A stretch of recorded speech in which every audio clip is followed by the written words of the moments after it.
Welcome, everyone. I'm not going to take a lot of time tonight to go over this in depth as much as I'd like to originally. I'm going to be doing a three-part series on this particular topic. This is going to be the first part, which is basically just going to be sussing out some ideas that I have. And then the part two will be on the NonSequitur Show with a friend of mine, Christopher Green, who left religion approximately about a year ago. He was a disciple of the young earth creationist variety, a presuppositionalist, and the whole nine yards. And he and I are going to be going over these particular topics. And then the following week, I'm going to be joined with not just Christopher Green, but with David Paulman, and also the one and only Saitan Bruggencate.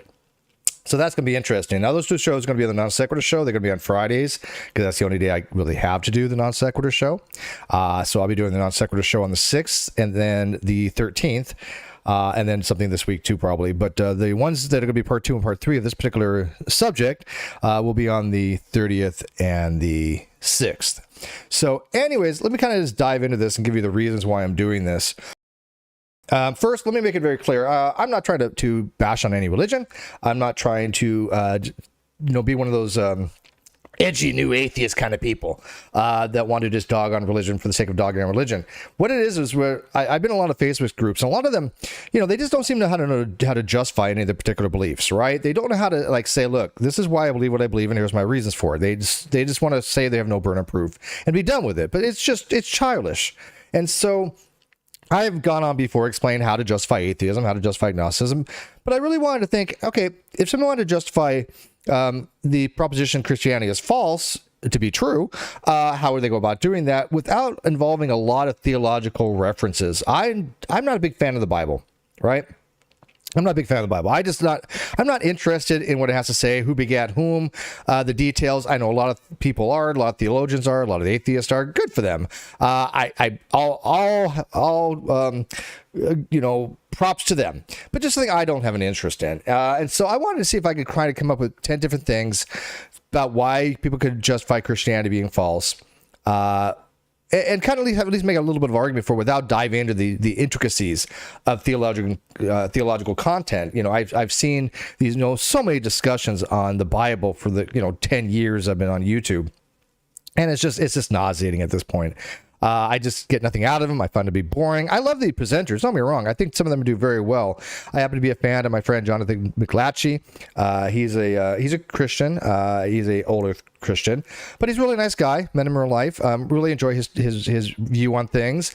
And then he had kind of a review that he did with against Apologia, who I am also a fan of, who I think does a really good job at arguing against Christianity, and especially I can't even say arguing against young creationism because there's something to argue against. It's just wrong, right? I mean, young creationism is scientifically demonstrated to be completely wrong beyond all measure. Now, Christianity, people could argue, well, there's no such thing as virgin birth. And sure, scientifically, everybody knows that. But I mean, young creationism is just science. It's supposed to be science, though, right? Young creationism purports itself to be creation science, and therefore you can invoke science a little bit more to say, no, look, they're calling it science, but there's nothing scientific about it. So that's a little bit different in my view. So I wanted to stream tonight and kind of help you guys help me out to suss these particular arguments that I have, these 10 points that I have. Again, haven't really gone into a lot of detail with them myself. That's why I'm streaming tonight to kind of get ahead of the game. So when I do this on the NonSequitur Show, Chris and I can kind of go over them with an open panel. It'll be anybody who wants to join, including theists and atheists, and to give their input on it. But anyways, let me look on the live chat here. Hey, Merry Christmas to you, Pheasant. Taking the lead. Sai I don't know what Sai's been doing. I know he's been trying to I guess, kind of come back on the scene a little bit. I talked to him a little bit today. Seems to be doing okay. As people know, I happen to like Sai. I don't know why. We don't agree on a lot, but I mean, the guy's always been cool with me. I've always been cool to him. But way back when he tried to twirl me a little bit, but he learned a long time ago that wasn't going to be very effective, and we just happen to get along. So again, you can have different views. I could be, friends with somebody that I completely disagree with, as long as they're not a, complete D-bag to me, right? I mean, that's what I look for. If somebody says, yeah, I'm a young creationist, I'm like, hey, great, I have a lot of young creationists to watch my stuff, right? I don't go after them, personally, and they don't go after me personally. So there's a big difference. So yeah, I think he's doing okay. So anyways, I'm going to be having some coffee here. So if you hear slurping, chugging, whatever, it's caffeine because it's it's my drug of choice these days is caffeine. So good.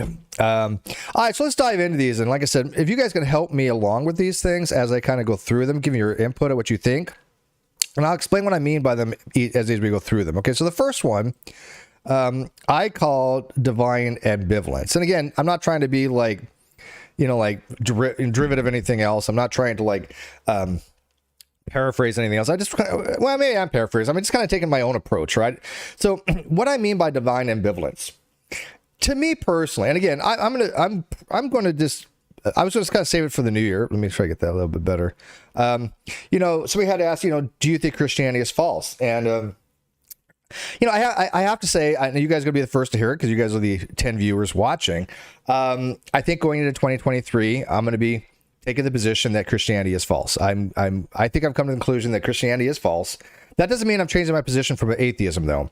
I do know people argue, well, atheism generally is about the monotheistic God, and I get that. But there's also the global version, and if you read SEP, it says, broadly speaking, the proposition there are no gods, and that's how I'm taking atheism.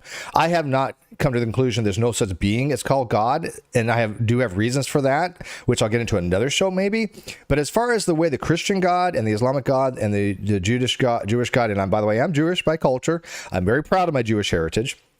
But as far as that monotheistic God, the way it's prescribed in the Bible, it just, to me, I think does not exist. Okay. I've already said on record that I think hell is BS.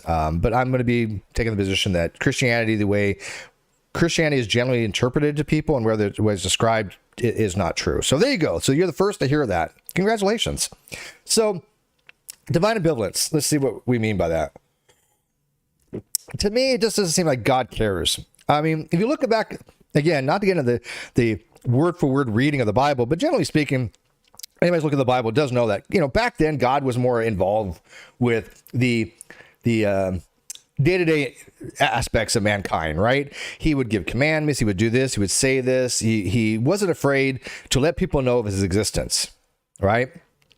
And nowadays, there's just none of that. I mean, he just doesn't seem to care what's going on. If he does exist, then it couldn't be the way he was described back then, because he would still have to be involved if he doesn't change, right? If he's not changing, then why is it he just doesn't seem to care about what's going on in world events?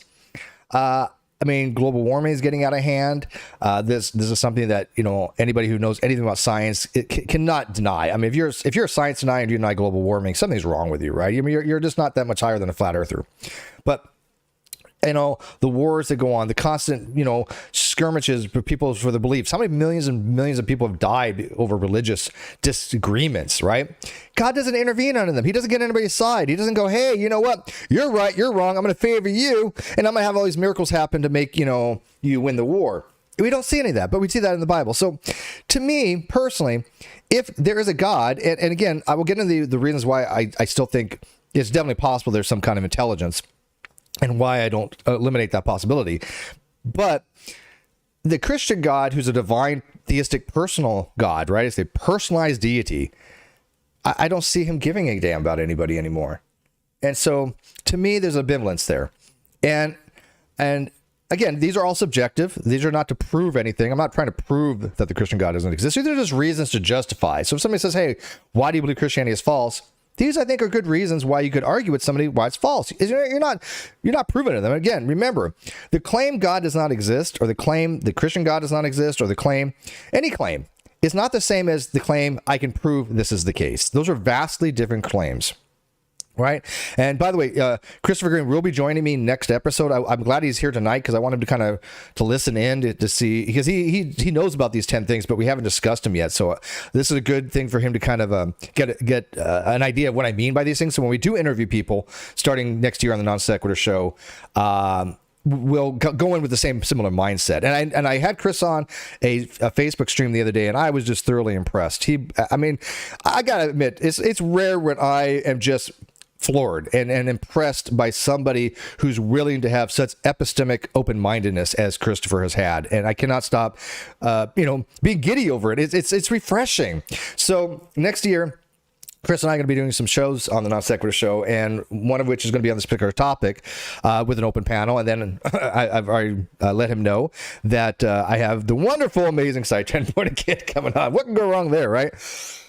And I think I got David Pullman and some other people that want to join. So it's going to be a big thing on the NonSequitur Show. So this is kind of a pre-introduction to that, a part one, so to speak. And so if you're a Christian or you're a theist or you're an atheist and you want to join that panel on the 30th, Friday at 5 o'clock, or on the 6th, which may not be as open. I don't know, because I've already got David and I've already got Cy. And I think having a bunch of people might be overloading it. But if you want to be on the panel on the 30th, please let me know. DM me on either my account. Just DM me either here or in the NonSequitur Show. It doesn't really matter. All right. So that's what I mean by divine ambivalence. Okay. I just don't think God cares anymore. Okay. If he exists. And number 2, celestial hide and seek. Yeah. This is very similar to like divine hiddenness. It seems like everybody's like looking for God, yet, you know, some people claim they find them, but they're from vastly different religions. They're not finding the same being. They're not finding the same thing. You know, if God is so omnipotent, so powerful, and he wants, you know, to be worshipped, why do we have to go find him? Why did he just say, yes, I'm an all-powerful being. I created you all. Bow down to me. He did that before, it seemed. You know, this celestial game of hide and seek is like, where are you? Is not, to me, how you build a solid epistemological framework of understanding and knowledge. It just doesn't make sense to me that a all-powerful, all-knowing being would make such a silly game where, oh, you know what? Yes, I exist, but you just got to find me because reasons. And I'm not talking about just blind faith. I understand faith in the Christian term is pistis. I'm understanding it's not just, as Aaron Ra puts it, you know, blind faith. I get that. I do believe in blind faith for certain things. Probably basic beliefs are a form of blind faith. We all have blind faith in some things. Atheists don't seem to understand that everybody has blind faith commitments. You cannot function in society without blind faith commitments. But that doesn't mean you should apply blind faith commitments to everything. Certain things you have no choice but to have blind faith commitments, such as like justifying induction. You can't do it, but we still accept that induction will continue to work day after day. But you can't justify, right? It's not didactically justifiable. Hume's problem of induction. So it's a properly basic belief. It is non-inferential. It's not didactically inferred. It is a blind faith commitment. So we all have them. But why would you apply that? Why would you use something like that on something that it has to do with your eternal salvation? That makes no sense. That is not a good system for epistemology, you know? All right, next one. And by the way, if you want to address something to me, just put at Steve McRae so I can see it, because a lot of stuff in the chat. So, all right, number 3, no objective truth makers. So a lot of people have the theory of truth as the correspondence theory of truth. And that's fine with that. There's a lot of different theories of truth. I have no problem with the one you pick. I like the correspondence theory of truth myself, but I'm happy with deflationary theories of truth. I think they have validity. And even correspondent, a coherentist point of view, coherentist theories of truth. But if you look at the corresponding theory of truth, there's something that exists called a truth maker that makes a proposition true. So if I say the cat is on the mat, what makes that proposition true is, ontologically speaking, there's a truth maker that there's a cat and it's on a mat. That's what makes that statement true. So there's something, as Aaron Ra would say, comports with reality, which is correspondence theory.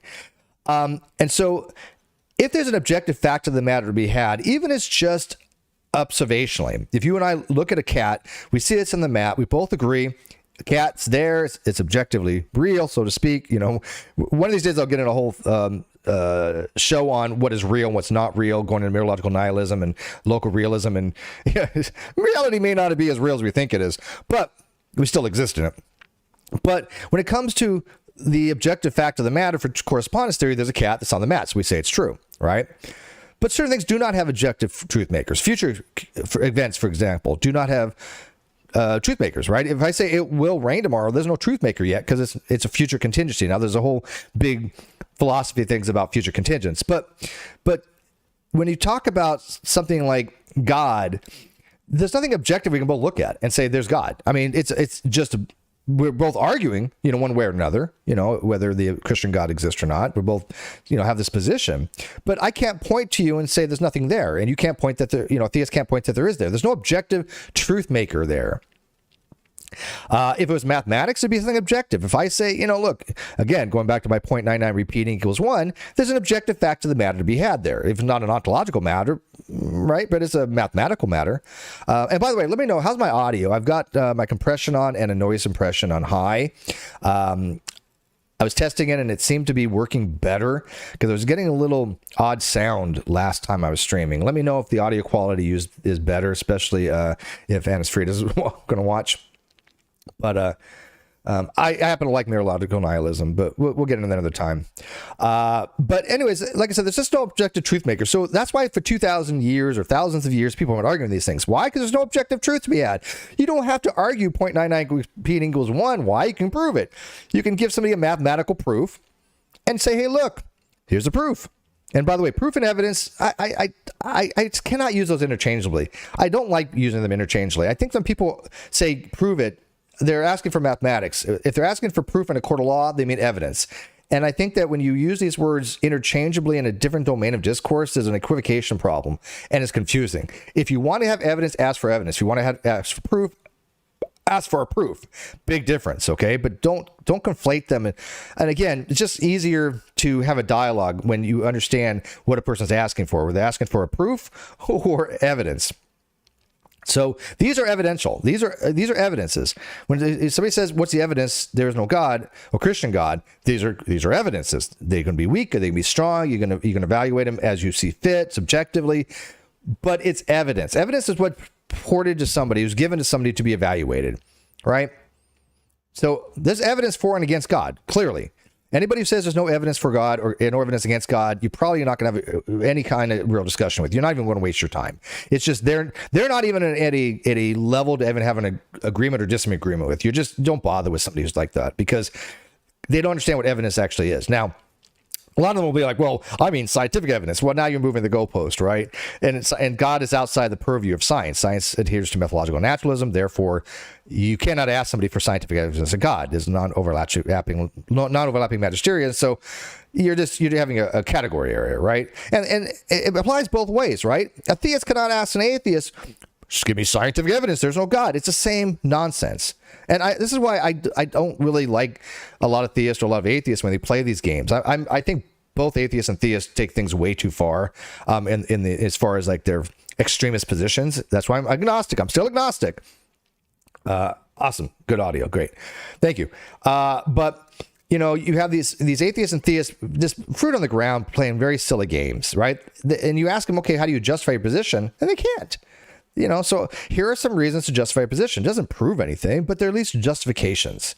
And by the way, Christopher, since you had left theism, especially a more radical form of theism, and I really want you to tell your story on the NonSequitur Show when we do go live on Friday next on the 6th. But would these actually have helped you, or do these actually make sense to you? I really would like your input because, again, we're going to be talking about them together, and I know I've given them to you, but I'm hoping that you kind of agree with me or disagree, maybe, but that these are at least evidential things that people can say, okay, these are reasons. Now, again, evidence doesn't have to be empirical. Evidence can be reasoned, right? That's why you have rationalism. If you just subscribe to empiricism, you're missing out on a hell of a lot of good epistemology. Hi, Surgeon General. How you doing, my friend? I hope you had a wonderful Christmas, by the way. Seriously, man. I really hope you're doing well. It is really good to see you. Awesome. He's in agreement. And again, if you want me to open this up later on after I get through the 10, just let me know. And open us up as an open panel. But if you're in the live chat, let me know if you want to come on and join. All right. So that's what I mean by no objective truth makers. There's just nothing to point to go, yeah, here's an objective fact. That's why I tend to debate only things that are objective truths. Now, that doesn't always be the case, right? I mean, I stated clearly, on if DNA is a code. And I took the position DNA is not a code. And I believe DNA is not a code. I believe, Dr. Seigard, who's a PhD, I disagree with him. Just because he has a PhD doesn't mean I have to agree with him. He believes that DNA is a code. I, from a cryptography point of view, do not believe it's a code. I believe it's not a code, actually, from a cryptological point of view. And so I argue from a cryptological point of view. I just don't think that the letters, the primary signifiers, those are not a code. The A, T, G, C, and G are not code. They're just primary signifiers. And so I went into that debate with not the intention of there be an objective fact of the matter, but something I just want to debate because it's just a position I have. But if I'm going to debate somebody on like 0.99 repeating equals 1, there's an objective fact of the matter. I can't be wrong on that. It's an easy win as far as a debate, unless you're doing debate just to please the audience, right? If you're doing a debate and your whole criteria is if the audience agrees with you or not, okay, whatever. But if you're arguing who actually has the right position, well, then you can't go wrong. You'd have said, Steve, can you give me an example of evidence for God for folks who say there isn't any? Yeah, I'll get into that another time. I'll do some reasons why maybe God does exist, but this is for like reasons why it's false. Okay. Lonely but nice and cold. Yeah. I've been busy. I actually went out with my ex the other night. That was actually pretty interesting. 20 years. I hadn't talked to her in 16. So it was kind of it was awesome, actually. We got to reminisce and had a good time. And she doesn't live that far, so she'll be coming down next week, actually. But yeah, it's not as cold here in California, just to let you know. Everybody like laughs at California. We're sitting here like 50 something degrees, and it's like negative something back east. So yeah, I'll open it up afterwards. So that's good. All right, so let's move to the next one. Number 4, moral monstrosities. Well, this one's kind of a given, right? This is the whole moral monster argument. God seems to have done some pretty crappy things in the Old Testament. I'm sorry, but genocide is not good. Having slaves, not good. Allowing people to have body parts cut off, not good. Just the laws they had back then seemed to be based upon man, not of God. I mean, again, not to get into the specificities of the Bible, but like if a woman, if 2 men are fighting and a woman gets involved and crushes a man's nuts to cut off her hand. I mean, come on, is that something that God would have? No, that's not a benevolent God doing something like that. That's just man doing something like that. We see that all the time. We have that now.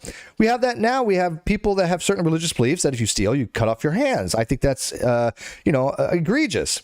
In the America, we have law, the Constitution, which prevents things like that, right? We cannot have unfair and unfair retribution, right? So I think when you start employing these religiosity things, you get into these moral atrocities. Because if America started going, okay, well, instead of putting you in jail, we're just going to start lopping off body parts. Cruel and unusual punishment. Yeah, that's what it.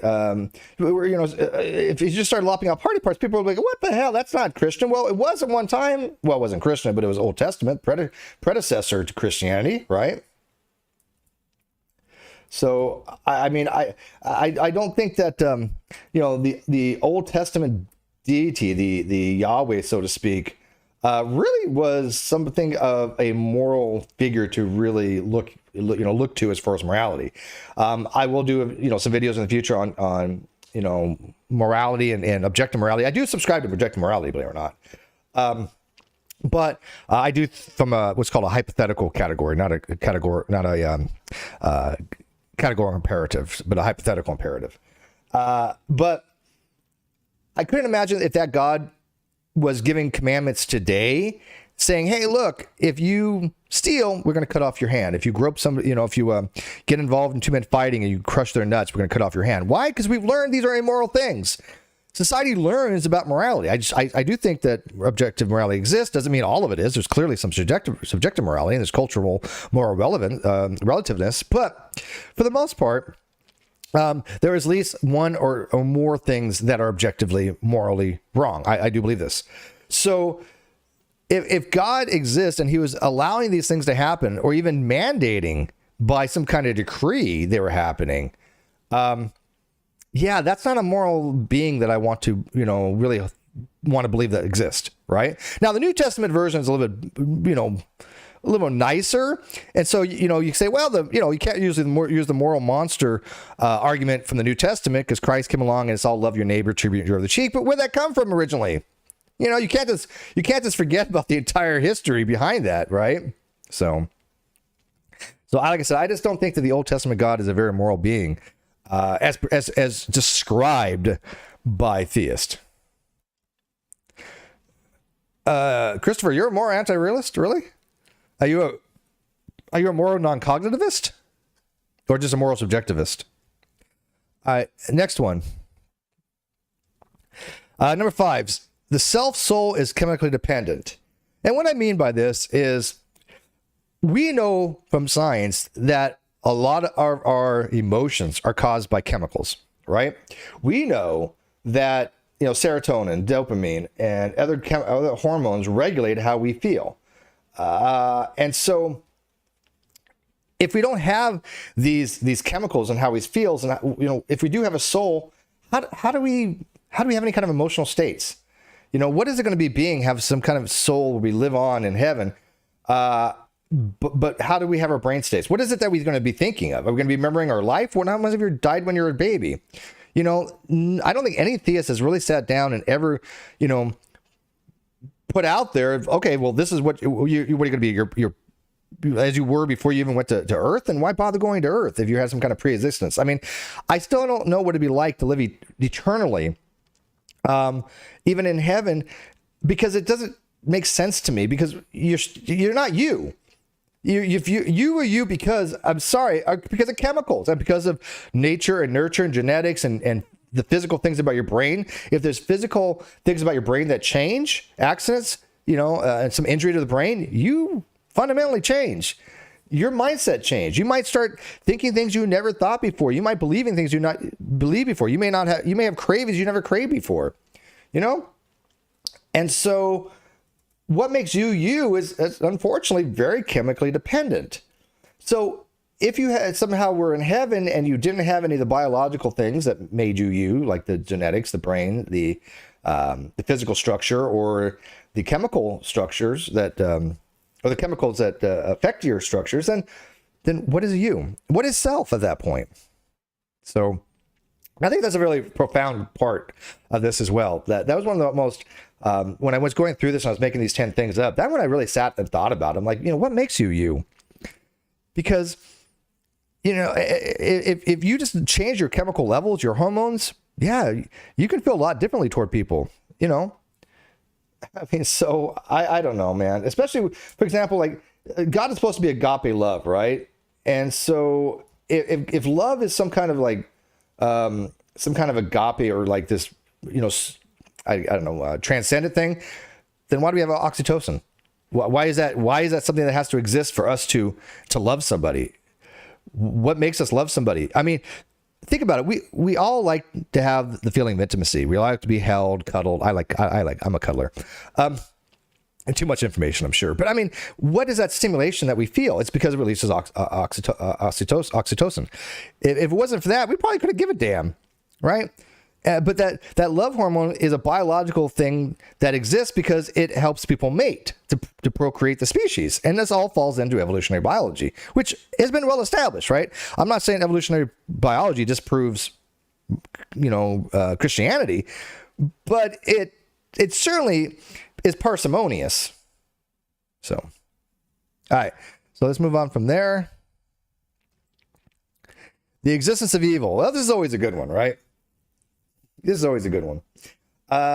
There's the logical problem of evil and the evidential problem of evil. And I've always told people, look, the logical problem of evil is very strong, but very, very limited in scope.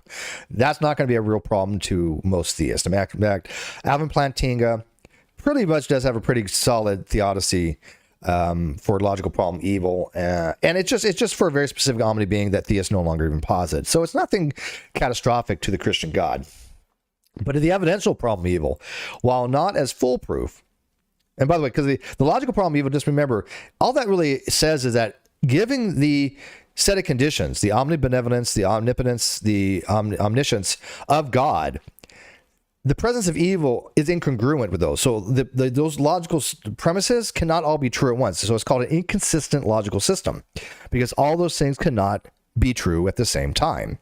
That's the problem with evil. You have logical premises, and all of them cannot be true at the same time. They could be true independently, but not at the same time, which means that the system is not a coherent system. It's an incoherent, inconsistent system. I'm sorry. It's coherent, but it's not consistent.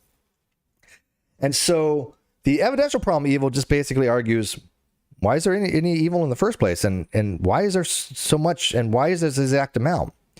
I mean, it was called natural evils. And I see atheists all the time going, there's nothing called evil. Yeah, there's something called evil. A hurricane can be considered evil if it knocks over somebody's house. That's what the term is used for. It doesn't mean some kind of supernatural thing did it. A natural evil is something that harms somebody.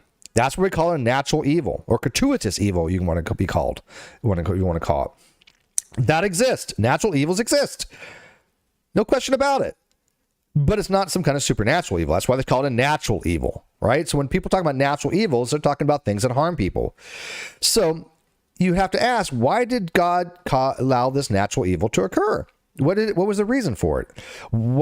Even if you have some kind of weird soul building theodicy, which was Hicks, I think it was, wasn't it? John Hicks, wasn't it? That did the soul building exercises that, that we're here to learn and build our soul up. What is it to learn from the exact amount of evil that we have as opposed to one less minor evil? And it goes to the argument of like stubbing your toe. If you stub your toe, 40 times in life or 39 times in life, doesn't make any bit of difference. And they'll argue, well, God just gives kind of a range. Well, that's not very precise for a God. He actualized this world and no other possible world. So what was it to learn from that? Right? So the existence of evil, I think, is a very strong argument against any kind of omnibenevolent God. Could it be an argument against a malevolent God? No, not really. It'd be congruent with a malevolent God, right? Or some kind of a diatheistic God. But, as far as an all-powerful, all-benevolent being, it's just incongruent, right? It's not inconsistent, but it's definitely incongruent that he would allow natural evils to occur. And then, of course, you have free will, but free will doesn't cover natural evils. And even then, free will, I don't think gets you out of the problem of evil anyways. He allowed people to do what they want. Oh, okay, but you're supposed to be this all-powerful being. Why would you let people harm other people? You can let people do what they want, but you're allowing people to harm other people. I don't get that. I don't understand how that is somehow teaching anybody anything, where you could be a good person or a bad person.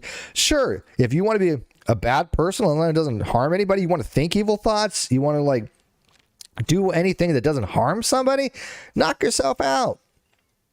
But as soon as you start harming somebody, now you're infringing upon them. We have man-made laws to prevent that.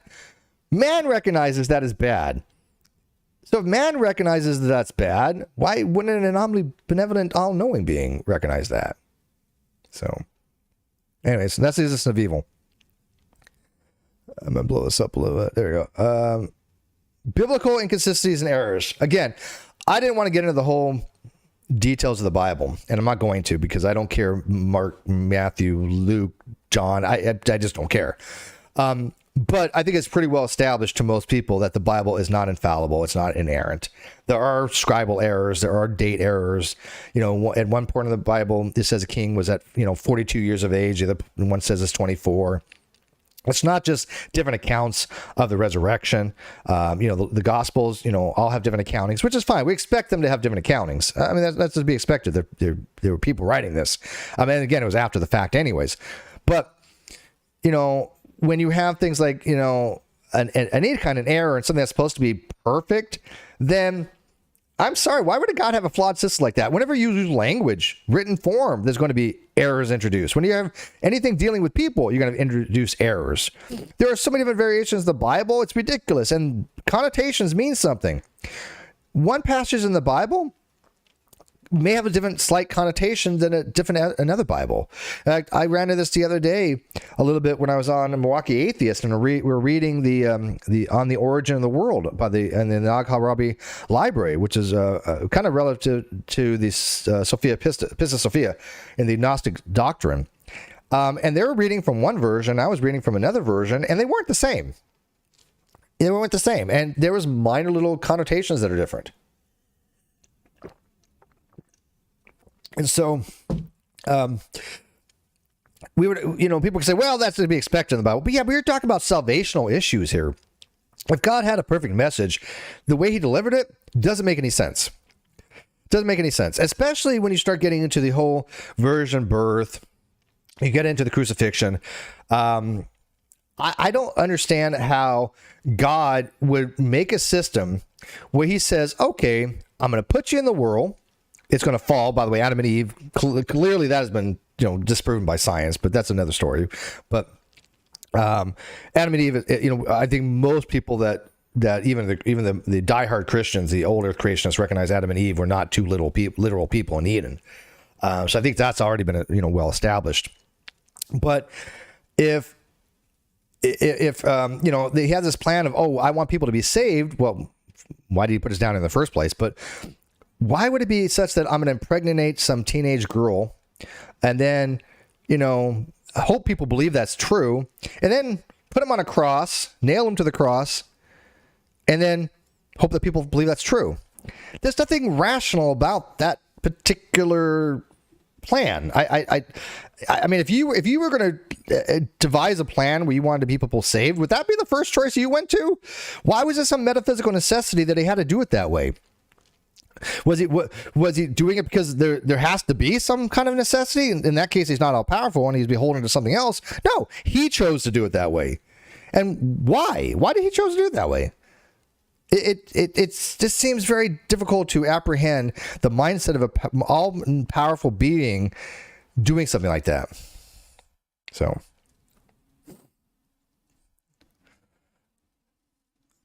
Tangela, yeah. Well, yeah, Christian's true. You know what? I can imagine a God saying, "Oh, well, yeah, it's true, and you're doomed." That's not a fair God, anyways. That God doesn't exist. If that particular God who is all benevolent would have to show mercy, and mercy would be on those people who just didn't believe or believed that it was false because whatever reasons. I mean, why would it be contingent upon belief? Now I can understand if God revealed himself, if God was standing right before you and said, "Yeah, look, I really do exist," and you're like, "Yeah, screw you." Okay, maybe there's a little bit more leeway there, right? But you cannot judge somebody for not having complete information about something based upon hearsay after hearsay, based upon 40 different thousands of denominations, based upon hundreds of different versions of the Bible, based upon millions and millions and millions of people dying in holy wars, having very different beliefs, because your belief is not the same as any other Christian. If you're wrong, you're screwed too. Because some other Christian, like I can tell you right now, Christopher Green will come on either on this video here soon or later on, and he'll tell you his little group of people that he was telling me, they believe that a lot of Christians weren't saved. They're doomed too. Why? Because you didn't have the right version of God. You weren't part of Christopher Green's I don't remember the name of the church. I wouldn't give it anyways, just because I don't think he wanted out. But I mean, you wouldn't be saved. It's Pascal's wager. So you're screwed too, Altangelo. If you get it wrong, you're screwed. You picked the wrong one. And by the way, if Allah exists and Islam was true, we're all screwed. Right? So that's not an argument. All right. Number 8. This is one I kind of graded myself. I kind of graded all of these, but obviously in some degree. But least degree of evidence, and what I mean by this is that the least degree of evidence is testimonial evidence and weak evidence. We all know that testimonial evidence is fairly unreliable. We've established that long throughout the ages when it comes to the legal system. People get it wrong. If salvation is so important, why is it based upon the word of other people? The least degree of evidence, the least weighted evidence. In fact, I was going to do a whole episode on this, but I realized there wasn't too much to do it on. So I was going to integrate it with this particular episode of 3 a.m. philosophy. Somebody wanted me to talk about Hempel's paradox, which is going to be the Black Raven paradox. And I think this little ties in a little bit, believe it or not, because the Black Raven paradox basically says that all ravens are black, and anything that's not a raven, or anything that's not, all ravens are black. So if something's a raven, then it's black, okay? Because if all ravens are black, that implies a conditional that if something's a raven, it has to be black, right? So if you take the conditional, the contrapositive of that, which is basically if your P implies Q, the contrapositive would be not Q implies not P, then if something isn't black, it can't be a raven, right? In fact, I've got an image here, so let me pull this up real quick. So the conditional statement P implies Q would be all ravens are black is a conditional, which is if something is a raven, implies at least, if something's a raven, it's black. So the contrapositive is if it's not black, it isn't a raven, which is true. This will always hold true. The easiest way to think about it, if you want to do like cars, would be all Fords are cars. If not a car, it can't be a Ford, right? Because a car is a precondition to be a Ford. So the contrapositive holds true. So the weird thing about this is that if something is not black, then it's evidence that all ravens are black. And you're thinking, what does that mean? Well, if I see a green apple, that's evidence that all ravens are black, which is counterintuitive. It's like, well, how the hell is that evidence that ravens are black by seeing a green apple, right? This is called a veridical paradox, because it's not really a true paradox; it's a veridical one. But it's like, why? How is that evidence seeing a green apple that all ravens are black? Why? Because the contrapositive is such that if something isn't black, a green apple, it's not a raven. Well, apples aren't raven. But here's the how you kind of resolve this apparent paradox. There's only a small amount of finite ravens, right? There's only, let's say there's a million ravens in the world. I'm just pulling some number out of my butt. I have no idea, but let's say a million ravens. There's a lot more non-ravens out there. So it's essentially an infinite set. So you have a finite set of ravens that's composed to a pretty much infinite set of non-ravens. So the evidence of a green apple being evidence that all ravens are black is rather insignificant with what's called a priori's. Not a priori, a posteriori's observations in Bayesian analysis. So I don't know the whole Bayesian analysis behind it. I tried to learn it before, and it's way out of my league. I can understand a little bit Bayesian, but this Bayesian was way out of my depths, and I wasn't going to jump to try. But I got the concept. The concept is basically that because there's so much contrary information out there, I should say, there's so much infinite objects that are not ravens, the amount of weight that each evidence has is negligible almost. So the fact that one apple is green being evidence that all ravens are black is the case, but weighted evidence, the amount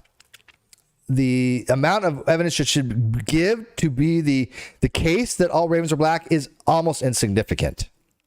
And I think that's the same thing with testimony evidence. Sure, it is evidence. I'm not going to take that away, but it's the least amount of evidence. It's not weighted very heavy, as opposed to things like direct observation, scientific testing. Again, I know you can't scientifically test for God, but at least science does have a methodological approach to do it.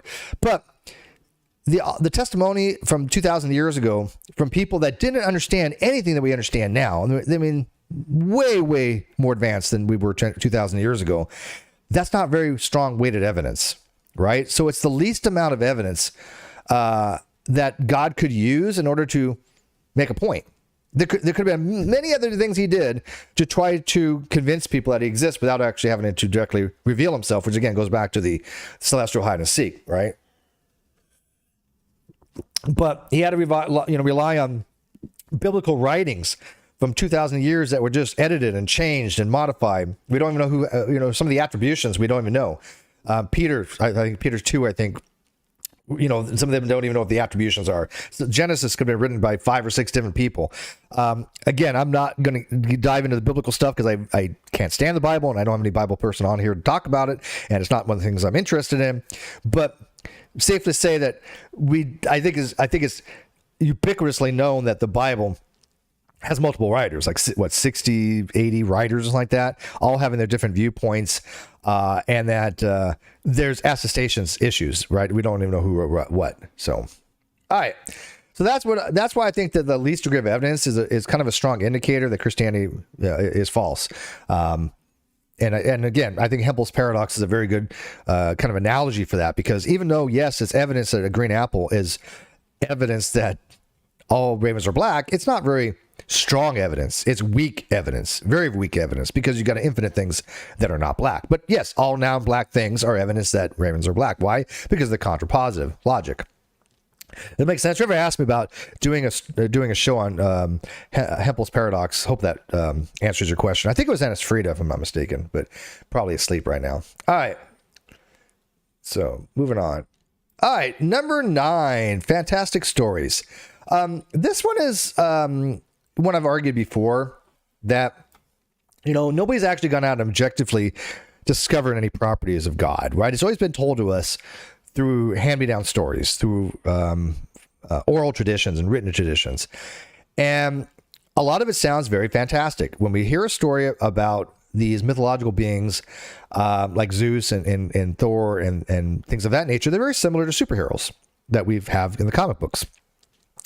And this is when, new atheism kind of goes off the rail. They'll make all these, allegations that, yes, gods are myths and fables, but they never give any reasons why. They never really get into the depths of how to justify that. So let me give them an example of how to properly justify that without just going, gods are imaginary, sky daddy. That doesn't do anything. That doesn't justify anything. So this is how you justify fantastic stories. If you do look at the properties of things like a fabled character that we do know is fabled, Superman, Spider-Man, Wonder Woman, we can look back and we can see the historicity of them. We can see where they came from. We can see the person who came up with those ideas, right? There's an actual path to be found about how those characters are created and the properties they have. And so the properties they're assigned seem very, very reminiscent of the properties we find in gods. And even the Christian God to some degree, this kind of, all powerful kind of being. And so when you have all these different characters we know are made up, Santa Claus, whatever fabled being you want to use an example. And by the way, if you're an atheist and you can't say you believe Santa's fake or false, something's wrong with your epistemology. I've actually had atheists tell me they're agnostic on Satan, and I'm not Satan, I'm Santa. And I'm like, really? Really, on Santa? Santa doesn't exist. Okay? Santa does not exist. But I've had people, grown adults, say, well, they don't take a position. They don't make any claims Santa doesn't exist. They don't have any beliefs. Yeah, you know what? You've relegated yourself outside the domain of an honest intellectual discussion at that point. If you're over 12 or 8 even, and you still think Santa exists, there might be some problems. But I've known atheists that'll do that. It's ridiculous. So, all right. So, when you're using this analogy, you're taking an inductive argument. And you're saying, look, all these different characters we've discovered, we never discovered any properties of them. They've always been told to us. So when we see something that here is very fantastic, it's more likely going to be a made up story, because we can show stories have been made up. We've never showed a story of a fantastic being that wasn't made up.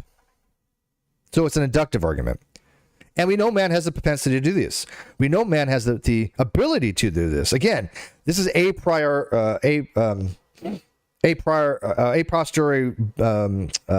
Bayesian, what do they call them? Priors, right? A posteriori priors. So we know that based upon observations, humans have the ability to do this. We know this. This isn't even controversial. So if man has the ability to do this, what's more likely? That all these fantastic beings that people have talked about, that we know many examples were created. Why would we think that the other ones weren't the same way? What is parsimonious about thinking that, oh, these ones were just created by man, but this particular God, the Christian God, wasn't created by man? I don't understand why that's parsimonious to think that way.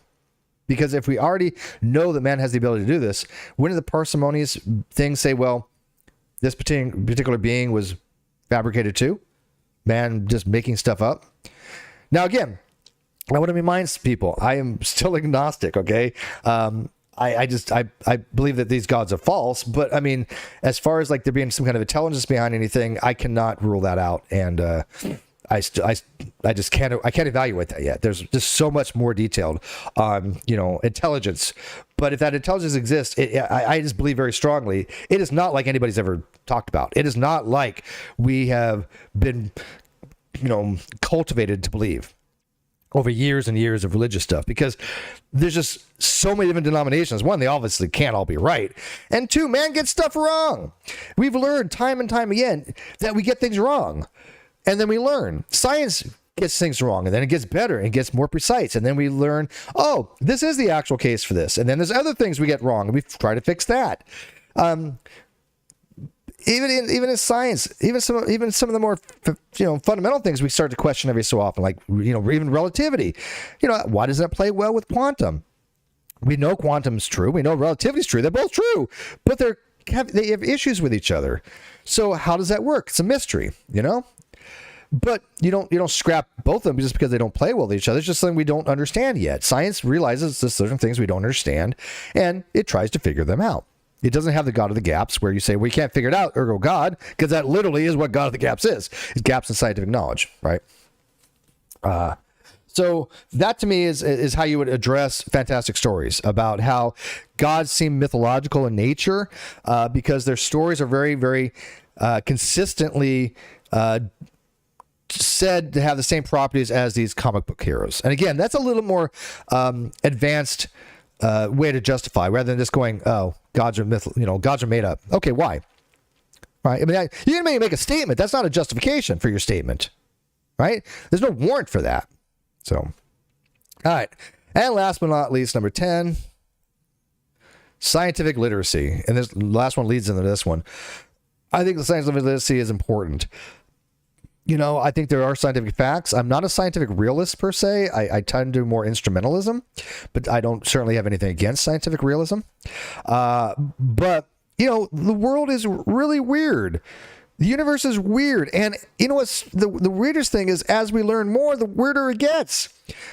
200 years ago, things that people would have known today would have been just, their minds couldn't have taken it probably. I mean, can you imagine if the great minds of science like Newton, Aristotle, even Einstein, if they were all alive today, I mean, they would be just in awe and wonder of the things we've learned over the years, the developments we've learned in science. I mean, modern day computers. I just saw something not too long ago of I've seen it before, but it was a hard drive. I think it was for don't quote me, but I think it was an IBM 360 model or something like that. Remember the first IBM computers? What were they called? God dang it. I don't want to Google stuff right now. Hey, Alexa, what was the first IBM computer? From geeksforgeeks.org. Around 4,000 years ago. No, that was not an IBM. Alexa, stop. Alexa doesn't know what she's talking about. It was IBM 360 model, wasn't it? But anyways, the hard drive for it, it was about 60 years ago. The hard drive for it was huge. It was about the size of a car. And it only held about the same as what a picture would be, a modern day iPhone picture. It wasn't very much, right? And so they've been able to shrink that down to the size of nothing. A postage stamp could hold epically more information. That would have blown their minds. Right? And 100 years from now, when they have quantum computing, all this will be so archaic. We'll be considered Stone Age people to people hundreds of years from now using quantum computers, the technology they have. So science learns more and more and more and more. And as we do, yes, there are still fundamental questions to be had. Those are in the realm of philosophy, though, not science. The existence of a necessary being, with intentionality, God, those are all philosophical questions, not scientific ones. But we do know science has explained things that religion didn't explain. Religion got things wrong consistently, right? And yeah, I know that people try to rewrite history, but generally speaking, the people that were against scientific advances were religious people.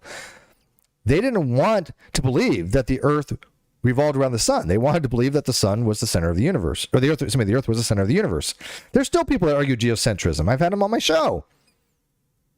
Right? So religion has pushed back scientific advancements. I do believe that. And again, I am not an anti-theist, but going into 2023, I probably will be more against organized religions, that especially those that harm people. Because I'm not going into full humanism, but I do understand, humanism has some very good points. But yeah, certain types of organized religion causes harm. That doesn't mean all of it. That's why I can't be an anti-theist. Some, non-harmful religions, no problem. If you're a religion and you have a congregation and you go feed the hungry and you have soup kitchens, and things of that nature, all for that. Hallelujah. Praise whatever God you want. I'm cool with that. So I don't think that we should go about being anti-theist, because I do think religion can be beneficial in some ways. Especially when it comes to like arts and creativity for music and things of that nature. I mean, religion really has just given us some beautiful artwork and beautiful music. So there's some pros to it, right? But the religions that they advocate the death penalty for people that are gay, yeah, those are dangerous. And we still have those. We have people on YouTube that have those positions. That's dangerous. And yes, I have always been against those kinds of beliefs, but I'm going to be more taking the position that those religions are not just, harmful. They're just outright wrong. That particular God they believe in does not exist.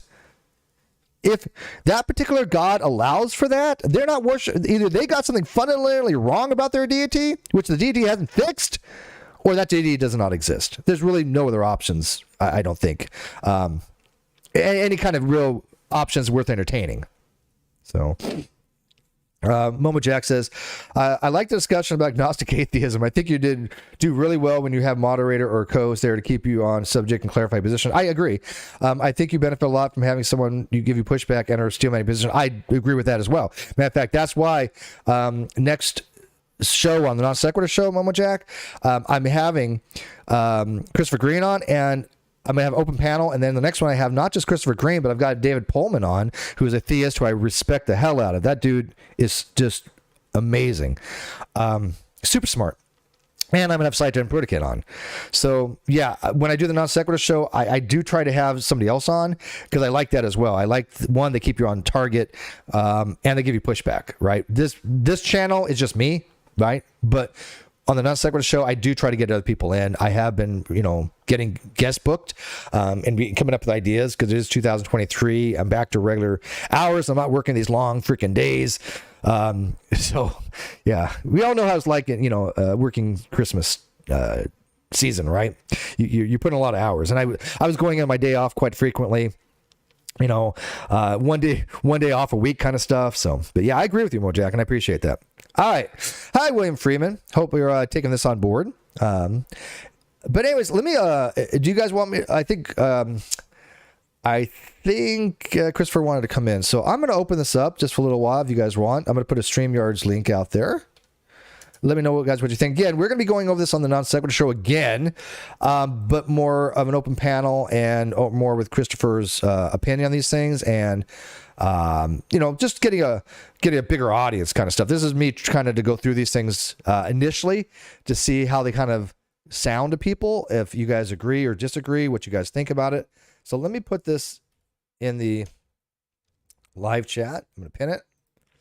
So come on in. Anybody is welcome.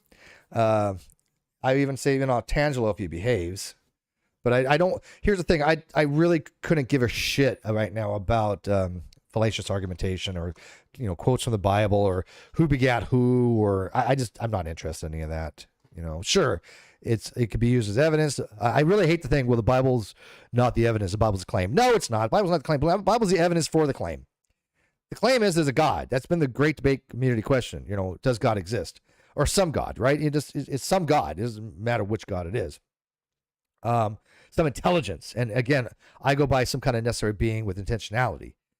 And so, when you start, getting into these, complexities of the Bible of who wrote whom to what, and, all that stuff, I have no interest in it. I just don't. It's evidence. Yeah, it's evidence, sure. But it's weak evidence. It goes back to the whole least degree of evidence is that it's testimony. It's somebody else's writings. That's the least degree of evidence I could use. Give me a logical proof. That's golden, right? If you say, hey, look, this particular God exists, and here's my logical proof for it, and it's valid and sound, I'm going to have to think about that. Matter of fact, even the modal ontological argument that Pantinka has isn't something you can just shun away. Is it defeasible? Yeah. But you got to know a little bit of logic to kind of defeat it. But even then, you have to sacrifice S5 axiom to do it. But you're allowed to do that. You don't have to take the S5 axiom. So we went over that before on Atheological A-holes with Ben Speed Watkins. So waiting for you, Chris. I don't see you coming in. So Outdone says, I don't know, man. Santa might exist. He is magic. Yeah. Well, again, I'm sorry, but these atheists on Facebook that claim they don't have beliefs or they don't take a stand on anything and they don't give any justification why they don't take a stand, that's BS. I mean, it's fine to be agnostic. I'm agnostic. Person says, yeah, I have no position either way. Great. But when they say, oh, I have no position either way on Santa, why? Why would you not have a position on Santa? So I don't see you. Oh, there you are. Awesome. I don't have any video because it's an open link. So you want to save bandwidth, you can turn off your video, and you got to turn off the video again.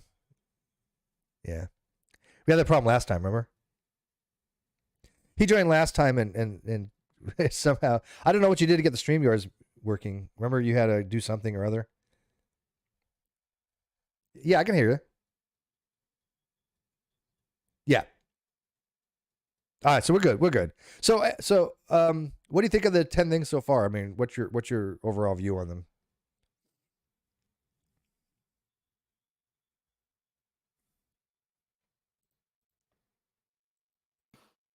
Okay, there we go. Now we got the audio. Okay, good. Yeah. Good. All right, good. So, yeah, I agree with these. Like, for example, the divine ambivalence. Is that how you said that? Ambivalence. Yeah, ambivalence. Okay, so that one. Is basically you're saying that it's where God, kind of almost a deistic kind of look, where God kind of took a back seat and doesn't really care. Yeah. Yeah. I mean, in fact, it's funny you mentioned that because people have brought up deism and pantheism and panentheism. And I'm like, sure, a deist deist type God could exist, but what'd be the point that he just created the universe just because he wanted to look at it like some kind of artist and then walk away? Sure, it's possible. It's nothing. There's no metaphysical necessity against it, but it's not the Christian God. The Christian God is a theistic personalism type God. It is a divine being that's supposed to care about us, right? And a deist God may not even give a crap. Yeah, and another thing is that, I mean, if he's gonna, you kind of mentioned how it's like, was he just kind of looking at it like a piece of art and everything? Like, you talk about some horror art, which, I like horror art too, but Jesus, talking about, I can't see why we would want to worship a being who would say, okay, I want to, create you, step back, you're going to have all these, there's going to be good in the world, but there's also going to be a lot of evil, a lot of, death, destruction, even just the millions of years of evolution that, that nature's undergone, and the kind of, I guess you could say, natural violence that takes place. It's like, I mean, why do all of this? Why? It's a weird plan. I mean, if you're a parent and you said, "Hey, look, I'm gonna devise a plan to help mankind out," and that plan involves me impregnating an underage girl, having a son that has no real record of the first 32 years of his life or something, put him on a cross to have him, excruciatingly, be tortured and killed, to be only risen 3 days later. That's a weird plan. It is. I never understood. Even what's funny, Chris. Even when I was a theist, and people know I became Mormon when I was 17. I never really got into the whole Jesus thing of it. It just never really sat right with me. Right. Yeah. I never had any relationship with Jesus. I never felt anything. And people are like, well, that's because Mormonism is Mormonism. That doesn't matter. I went to Christian things long before that too. I went to Christian Sunday schools. I went to Christian events. Not even, I went to evangelical, whatever the hell they are. But never felt anything like that. Nothing ever was like, oh yeah, this has to do with Christ. It was, this is the religion and this is, what you have to believe about Christ, blah, blah. I'm okay, but why? I don't understand about my history with religion. Nothing ever got me to Christ. Nothing. Now, did I have some experiences that were unusual? Yes. But that had nothing to do with Jesus. Does that make sense? Oh yeah, of course. I mean, come on in, contender. Yeah, I mean, when I was a kid growing up, my dad, he says he believes in God, and he's always said that. But he was never really he was never a Bible banger. He really didn't even go to church, and I never once saw him pray. But nevertheless, he says he believes in God. All right, so that's fine. But he never made me go to church. I was really never made to go to church, which was cool because I flat guarantee if I would have said, hey, I don't want to go to church anymore. Which, you know, at age 13, I started saying that. But you know, it was like it was just, you know, you just kind of get these ideas getting tossed around in your mind, and you know, eventually I kind of get back to where I am today, and I'm just like, I can't see. I mean, it's like you have the what, right? But you know, what is nothing without why? So I want to know, and the why is what gets me on why God does the things, or the God of the Bible, Me too. anyway, does the things that He does. Yeah. And it's just like, why can't He at least explain Himself? And also, well, and then the times when He does explain Himself, it's like, why is that the God of all creation's excuse? Why is It that seems more like a man's his excuse. explanation? Yeah, and then that's what you go back to. You're like, okay, there's no way that this is going to be a thing from God, right? So anyway, and it's just like, I just feel like there could have been. I feel like if we as humans can come up with better plans than what he came up with, and it's just kind of breeds a bit of a distrust there. Yeah, and by the savior conversion story, we're going to be doing that on Non Sequitur. He's guys, he's got an incredible story. Just it's amazing. And again, I wasn't joking when I found him to be so epistemically humbling and open-minded. It's so unusual because, you know, I deal with new atheists on Facebook, which is different from YouTube, obviously, right? YouTube, my audience is a little more educated, a little more, have integrity. They have a little bit more familiarization with the arguments, and formidable when they have these discussions because they've been in discussions and debates with theists and even atheists. But on Facebook, these people are just dumb, right? I mean, they're just bottom of the barrel. They're no different than me than flat earthers. Oh yeah, dude. It's kind of like your average everyday Christian who doesn't really give a whole lot of thought to these things are the same kind of atheist that you get when you get into the camp of atheism. You have the same thing, right? You have these average Joe atheists who probably pop into the the atheist experience and things like that, or other channels of that nature.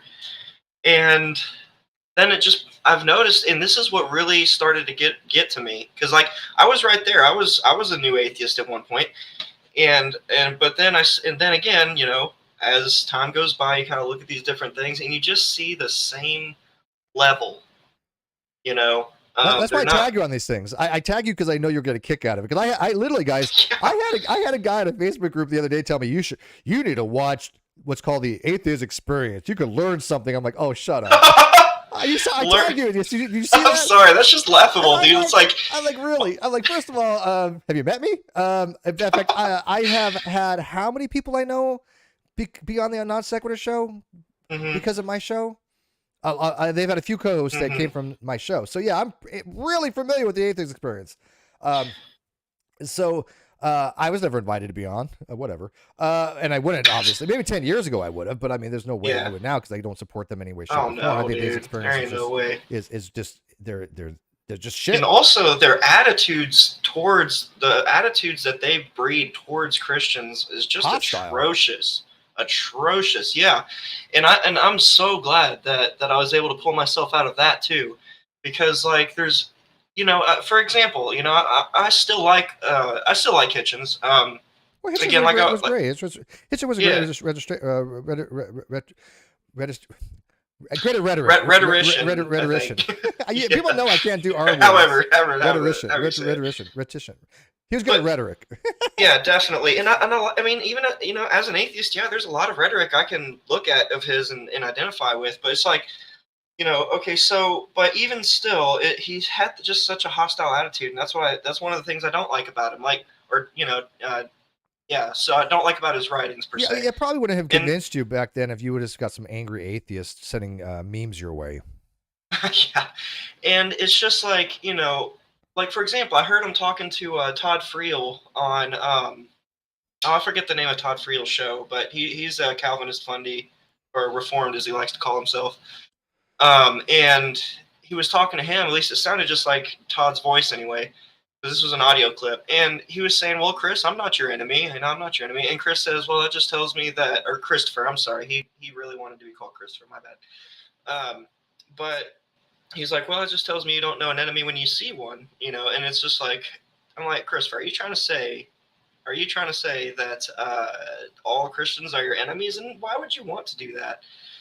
I mean, but you know, yeah, that makes no sense. But again, let's also take into account that he prided himself in being called a contrarian. So Yes. he could have just kind of been a bit of an ass there. Who knows, you know? Yeah, no, I agree, and I don't know why anyone would alienate people that you disagree with, except I mean there are people that go beyond. I mean we have like, you know, theists out there. They're just nuts, right? I mean there's no question about that.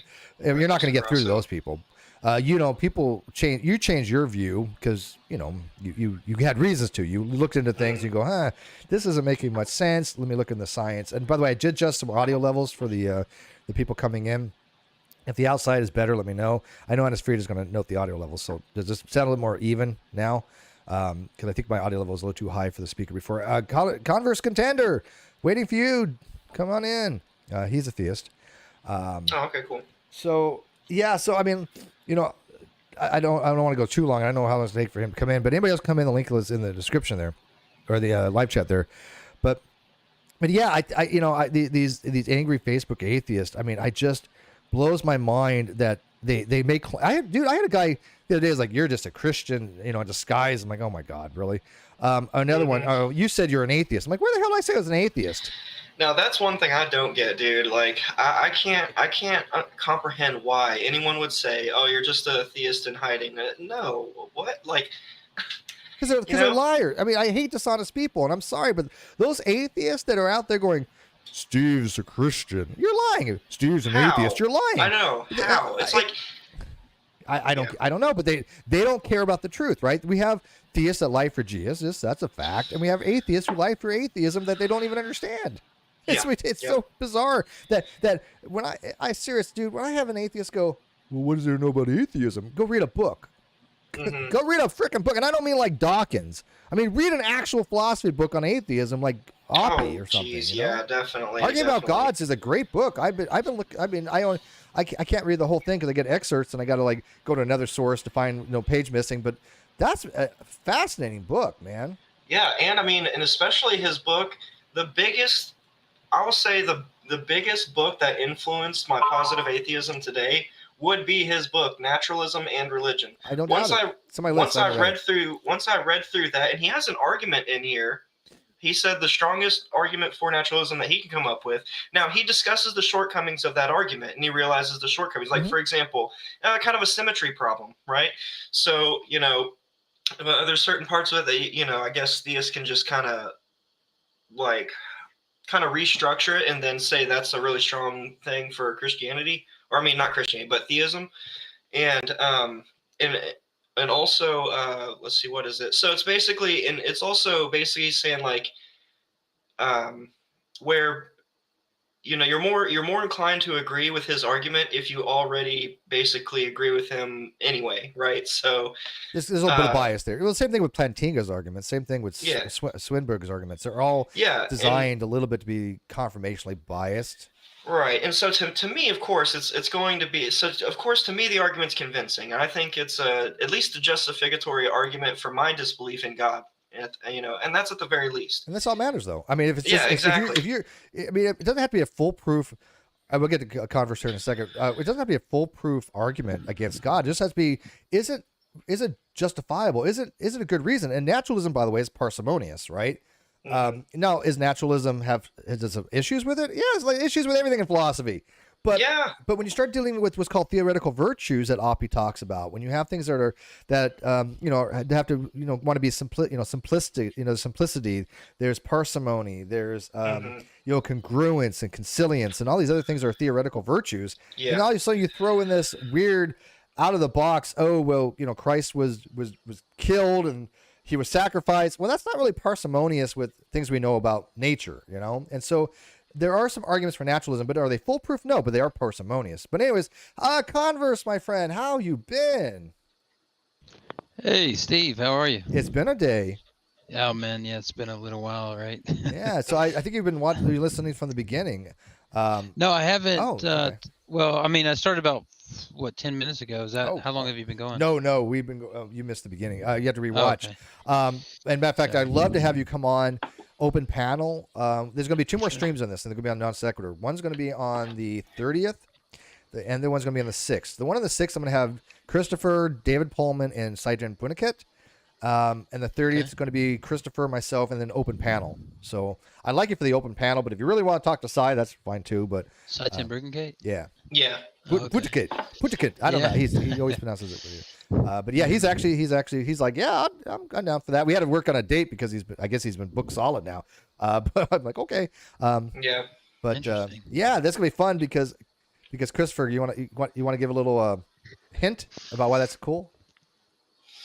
Yeah. So hold on. Say that last part again. Do you want to give a little insight about why it'd be really cool having you and Cy on? Or do you want to leave it for the show? Completely up to you. Oh yeah, I would ahead. love to discuss with Cy, about epistemology, and that's his thing, right? I mean, Cy Bruggencate's all about his version of theist epistemology. Now, I am still a greenhorn when it comes to philosophy in many ways. I mean, I've been not a Christian since. That's actually kind of hard to determine, honestly. I don't know when I called myself an atheist, but the point is that probably for like the past year, I would say, maybe just a little over a year, I've been looking into philosophy. He's fresh, mate. Yeah, very fresh. But one area I do shine in, my strongest area when it comes to philosophy is going to be epistemology. And so I think I can successfully answer presuppositionalism. Yeah, how the hell do you learn so much in like a year or 2 years? It took me 10 years to figure out some shit. Honestly, dude, I think because of my ADHD, I get hyperfixated on things, and he knows his stuff. This dude knows his stuff. I ain't gonna front. I'm like, holy crap, man! I know basic epistemology. I know basic philosophy. I've never claimed to be a philosopher. This dude knows some shit. All right, but anyways, real quick. So Converse, you think you can join us then if you want? Yeah, probably. Nice. I just need to take a look at my calendar. I think I can. Yeah, if you just send me a link in my email or something. It'll be 5 o'clock both times, the 30th and the 30th. 30th. Yeah. Okay. So yeah, and with presup, really, the thing that I think about is when you say that you think you have an argument like against it.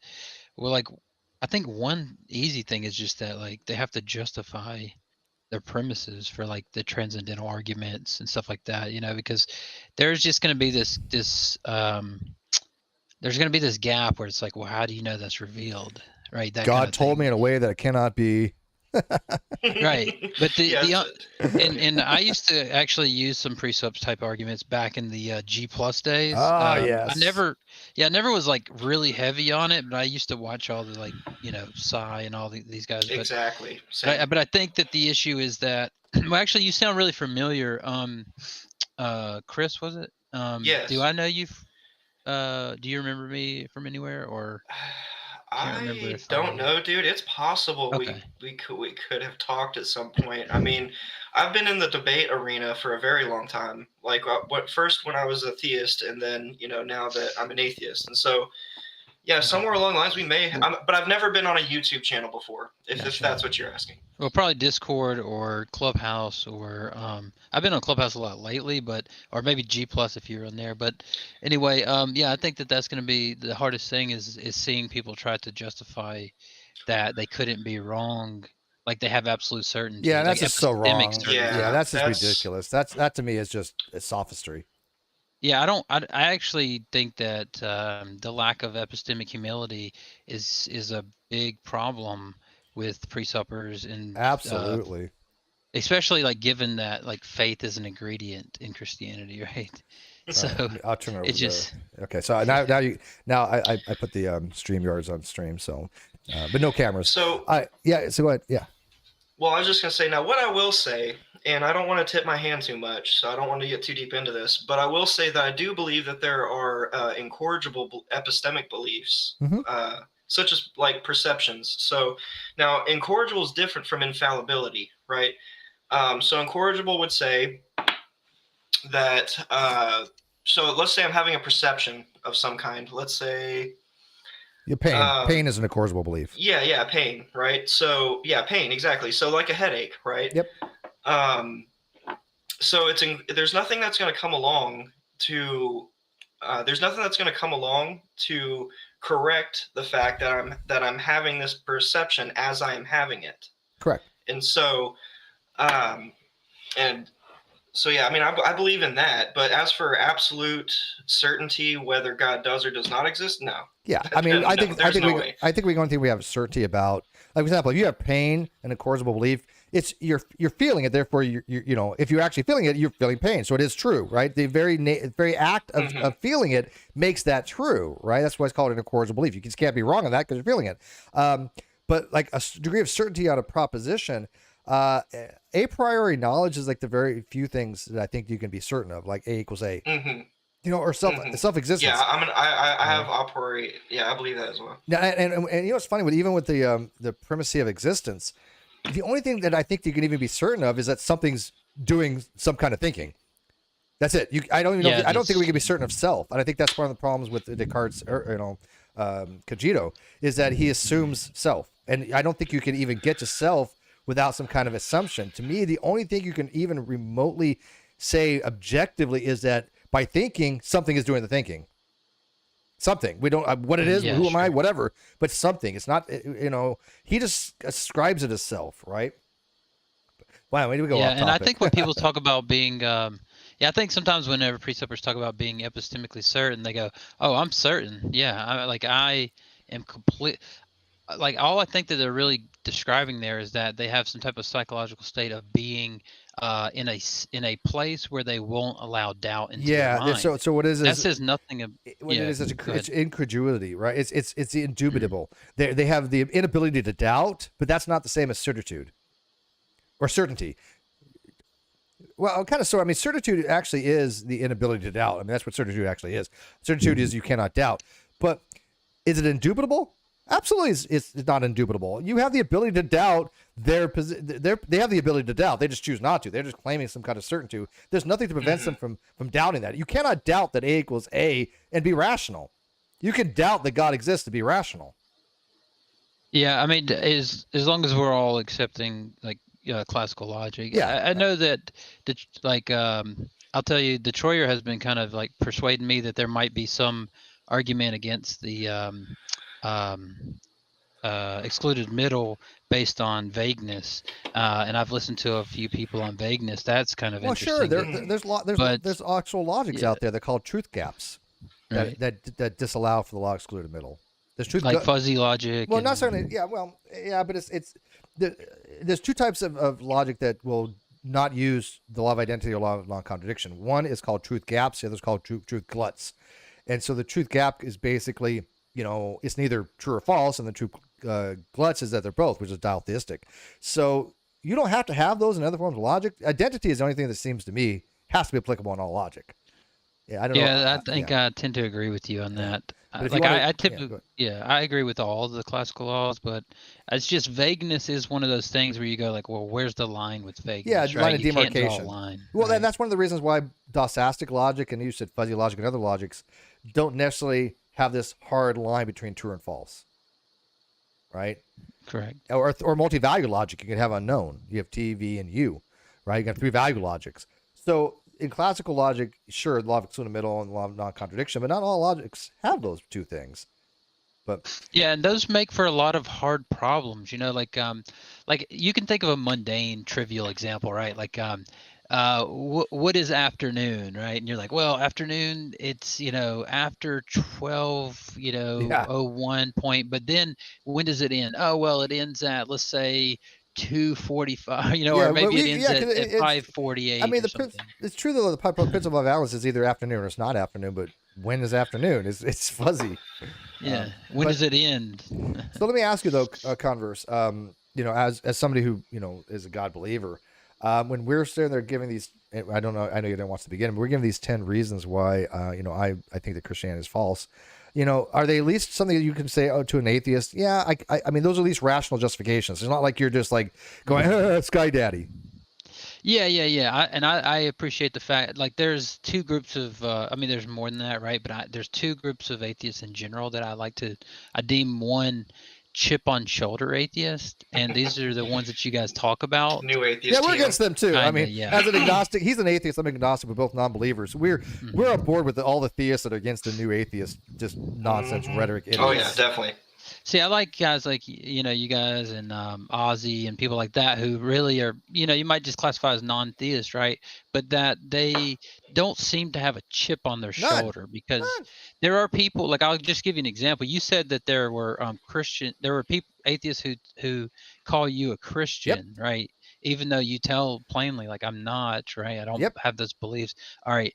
Just the other night on Clubhouse, right? There's a guy who's an atheist who likes me. Okay. He says I'm one of the best, theists that, as far as likable, and Yeah, you're very knows personal. the Oh arguments. yeah, and that's All what right. I love about that. I mean, there's theists out there like that, I don't know if you know who David Paulman is, but Yeah, I know. that guy, that's in my life, that's the most respectable theist I've ever met. Yeah, he's respectable, right? But this guy, right, even after he's saying all that stuff, right, he starts asking everybody, like, well, I never had a clear, like, I don't know what the Bible's ethics, or whatever is. And then so like everybody was like, I don't know, the guys that were in there were kind of wish-washy. And so I come in and I'm like, yeah, well, here's virtue ethics that I think the Bible's teaching, for example, right? And after I gave like the breakdown of what I thought was the case, his response was this: yeah, man, and I do like you a lot, and you seem like you really are probably a good guy in your personal life and stuff. I just don't believe that you're a Christian. That was his response. Wow. Oh man, and guys like Cy would hop all over that. I like virtue ethics. I don't think, I mean, you could be a Christian or a non-believer and still appeal to virtue ethics. I got no Well, issue it's not with that. that. It's not about virtue ethics. He's told me this before in the chats on Clubhouse. He just takes it that since I'm familiar with logic and that I have a pretty nuanced view, I hang out with non-believers often. Yeah. He's like, you just can't know all this stuff and be a Christian or a theist. Like, Weird. he just doesn't believe it. But Yeah, it's that's funny weird. because it's the opposite of what you were saying. They're accusing you of being a Christian. Yeah, it's the same thing because all of us here happen to like science and philosophy. I think we're all epistemically open-minded. We all kind of want to know the truth. I mean, like, I have no doubt if God said, hey, Christopher, hey, Steve, I want to have a conversation, I'm like, let's chat, right? I mean, there's no chip on my shoulder at all when it comes to that. These angry atheists that are out there that, they just mock people. They have nothing, they have nothing of value to add to any discussion. This is why I really have tried to add to the dialogues, right? My blog and my arguments, my WASP argument, my atheist semantic collapse argument, those add to the overall body of evidence one way or another and overall discussion. These angry atheists, what the hell they ever added to any discussion? What the hell they've ever added that nuance that you said, or their own personal view or argument? They've literally just parroted everything they've ever heard. I mean, that's why the people that watch my channel, the people that talk to you guys and things of that nature, they're not just parrots. They actually want to have their own opinion. They actually want to have their own arguments. We on the Great Debate community still will evaluate arguments. Okay, what Steve you got? You might want to shore this up. Oh, I literally, dude, I swear to God, they may or may not exist. Not the Christian God though. But this guy had said, he was looking at my paper. He didn't even get through the first 3 sentences of my paper, right? And he said, oh, well, anybody that knows anything could point out you have the fallacy of undistributed middle. And I'm like, what the hell are you talking about? I know what the fallacy of undistributed middle is. I'm like, that's for a categorical syllogism. I go, let me explain to you what that is. Where is that in my paper? How can you get that from reading 3 lines of my paper, which is not even categorical in nature? It's symbiotic. It's a symbiotic. It's a semiotic square, not even a real square of Aristotelian square. And so I'm like, what the hell are you talking about? Where do I say all this or all that or any S or P? I'm like, this is nothing of this even remotely fits your description of this charge of fallacy. And he's like, well, anybody can see it. So I was like, okay, let me ask you this: if anybody can see this, why did Dr. Demi, who was a PhD in logic, not discover it? Why is it that Landon Curtin-O, who was an expert in mathematics, not discover it? Why did not Dr. Rasmussen, who's a theist, who's very, very brilliant in logic, didn't discover? Nobody who's read my paper has pointed out such an obvious error that if it would have existed. Are you kidding me? The paper's been read almost 2,000 times. But this was the arrogance that they had, man. Yeah.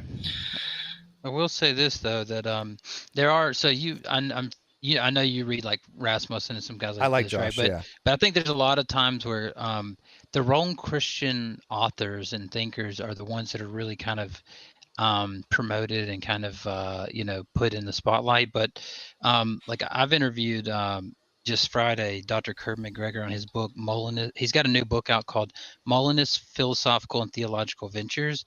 And for people like you who are like, you want to see the analytic, like you're an analytical, you like the analytical tradition and I'm looking philosophy. at monism, and open theism and things, and God not having middle knowledge, and that, because I have Slick is all into that too.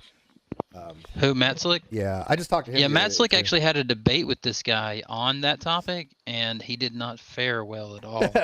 Matt's So- been slipping or something. I don't know, but we've been talking lately. He's going to eventually come back on. Real quick, Amir says, "Hey Steve, just stopped in. I just want to let you know that you're right." Anytime that he says that, hey, you're right about Jimmy Snow. He's an autodidactic a-hole. Yep. I wouldn't even call him an autodidact.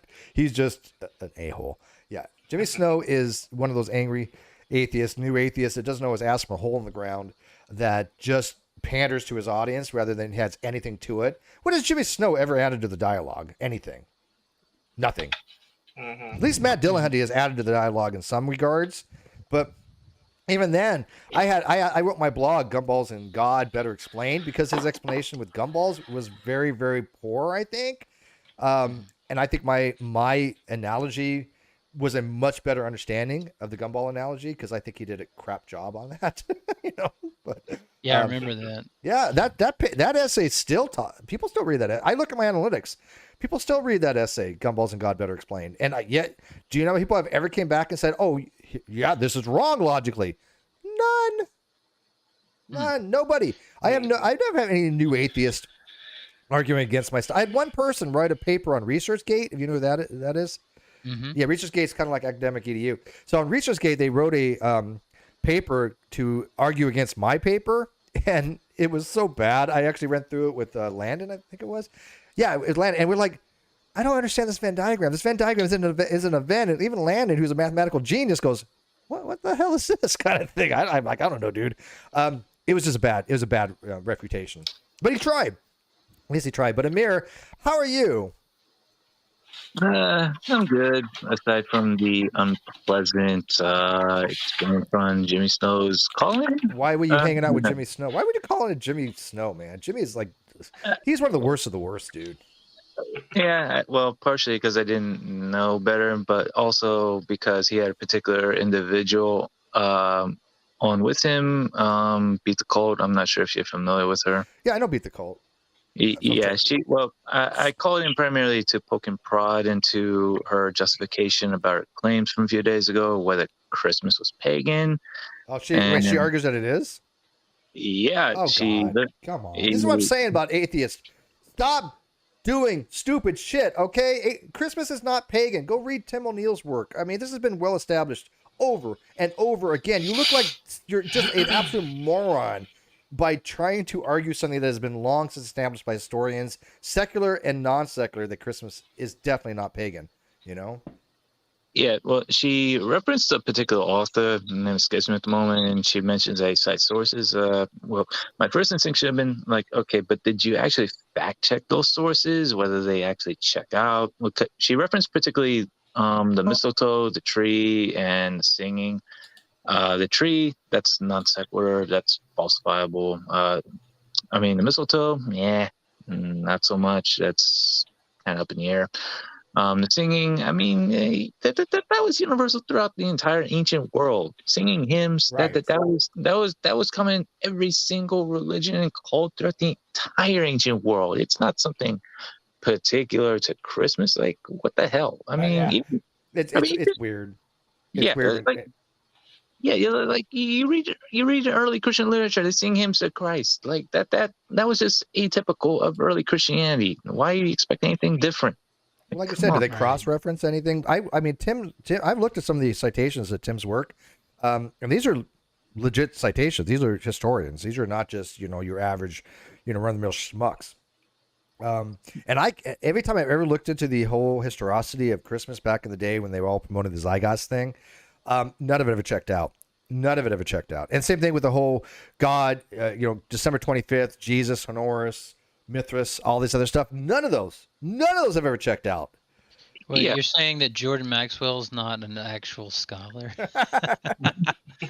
Well, look, well, if you were, I mean, with Horace, the closest, and this is just being as generous as possible, the closest you could even possibly get is the coffin text of ancient Egyptian literature. But even then, it's still kind of ambiguous because Oh, how Horus how he came about, and the whole story behind Osiris. That had nothing. There's no relevancy whatsoever to the the Jesus stuff.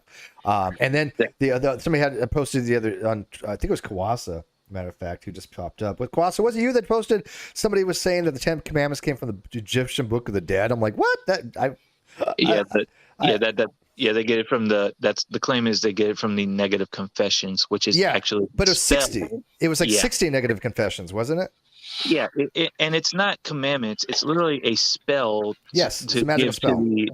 A magical spell for a person to recite in the afterlife to make sure you don't get devoured by a meat. Yeah. And I remember looking into that. I was like, come on. So Kawasa says for 10,001 because he says Christmas is pagan and the Ten Commandments were plagiarized from the Book of the Dead. Yeah, he's being sarcastic, by the way. But yeah, he was saying that on Twitter. And I'm, that people are saying this. I'm like, no, that's just wrong. Yeah, I've seen some of them doing that. It's post hoc ergo propter hoc, basically. Post hoc ergo propter hoc. Yeah, Amir, it's been a while, man. I hadn't talked to you in a while. It's good to see you pop in. Yeah, good to see you too. What's going on? Yeah, I just been busy with a whole bunch of stuff. I'm actually preparing for a potential discussion the second week of January with Jabari Osaze. Oh, on what topic? Whether Jesus was historical or a myth. Oh, really? I would love to see that. Obviously, you're taking historicity, right? Obviously, yeah. By the way, we have 2 believers and 2 non-believers in here. How cool is that, right? Mm-hmm. Yeah, Speaking of that, I was wanting to ask this. Would the 2 believers mind answering a theological question for me? And this is literally just for my own. It's not to trip anybody up. It's not to incite a thing. Okay, so like we were just talking about, so we're all here. We're all having these discussions and everything. And one of you had mentioned how you have an atheist that I guess you could say gives you mad props. So my question is this, and this is something that was drilled into us whenever I was a part of this Christian group I was a part of. And so what do you guys think about James 4:4? And I used to be a King James onlyist, so I'm going to quote this out of the King James Bible. And I'm sure you guys already know where we're at. So, but it's ye adulterers and adulteresses, know ye not that friendship of the world is enmity with God? Whosoever therefore will be a friend of the world is the enemy of God. Now, I was just wondering, how do you guys, I guess, do an exegesis on that, or however you guys, attack that theologically? What. Yeah, so I look at this because as a Christian, right, you're going to take all Scripture like together, right? But maybe Amir can, lend some more light to it without looking at any commentaries or anything. This friend of the world, I believe it was, right? Let me pull up the passage just so I'm seeing it. Do you not know that friendship with the world is enmity with God? Therefore, whoever wishes to be a friend of the world makes himself an enemy of God. So there's a book, I can't remember the name of it now, but it goes over the different types of wisdom in the Bible, right? And one of the types of wisdom is this like counterfeit wisdom, right? Which is called the wisdom of the world, right? Where it's and he lists like the main components of this wisdom throughout Scripture. So you see Paul, for example, right, saying like, look, to the Jews, I became a Jew, like a Jew, right? To the Greeks, I became like a Greek. I've become all things to all people, right? Like he says things like, look, if somebody would even be offended by you eating something that was sacrificed, even though you know it's not going to do anything to you, don't do it for their sake, right? Because you're going to offend them, right? So it's not even saying like that, you can't be friends with, people in the world and things like this, right? It's more that I think it comes down to, when that conflicts with your like deep inherent beliefs and like almost like your intuitive, like take a moral, that you think there's no way I'm going to side with somebody saying this is right or something like, right. Mhm. And say that you're like influenced by people based on your being a human, right? And so you change your view on it. Like, like if you sorry, I'll give you one more example and then I'll shut up for a minute. But like I remember when I was young, right? I used to listen to this song because I was a skateboarder, and it Mhm. was called it's called Heaven is a Half Pipe, I think, right? And basically throughout his whole thing, he's like talks about heaven as being like this place where he can skateboard all day and his dad's not always getting on his back and he can smoke weed and all this type of stuff, right? But that's Yeah. really like when you think about it, that's really worldly. Like that's really something to human terrestrial existence that this guy likes right now. But imagine that he was never put in the circumstances of disorder to where he needs an escape like weed or something like that, right? Then what does this guy do? He might have a totally different want of something. You see what I mean? So And it's almost like what would be a good choosing. heaven? What would be somebody's then non-worldly thing they would want to obtain in a heavenly kind of way? Well, so I don't want to like bore you guys with like the Too late. Too philosophical late. view. No, No, no, I'm no. kidding. Go I'm It's, ahead. it's no. kidding. I I'm want totally an kidding. answer. Yeah, No, no. go ahead. No, I'm totally looking for an joking. answer. Yeah. So yeah, So because I know so what I I was think taught, but I want to know what other Christians think. Yeah, so I take a view it's kind of like a revamped version of Leibniz's view on God and perfection, and that might sound unrelated, but God is the only intrinsically perfect being, meaning that in every respect he's complete and whole.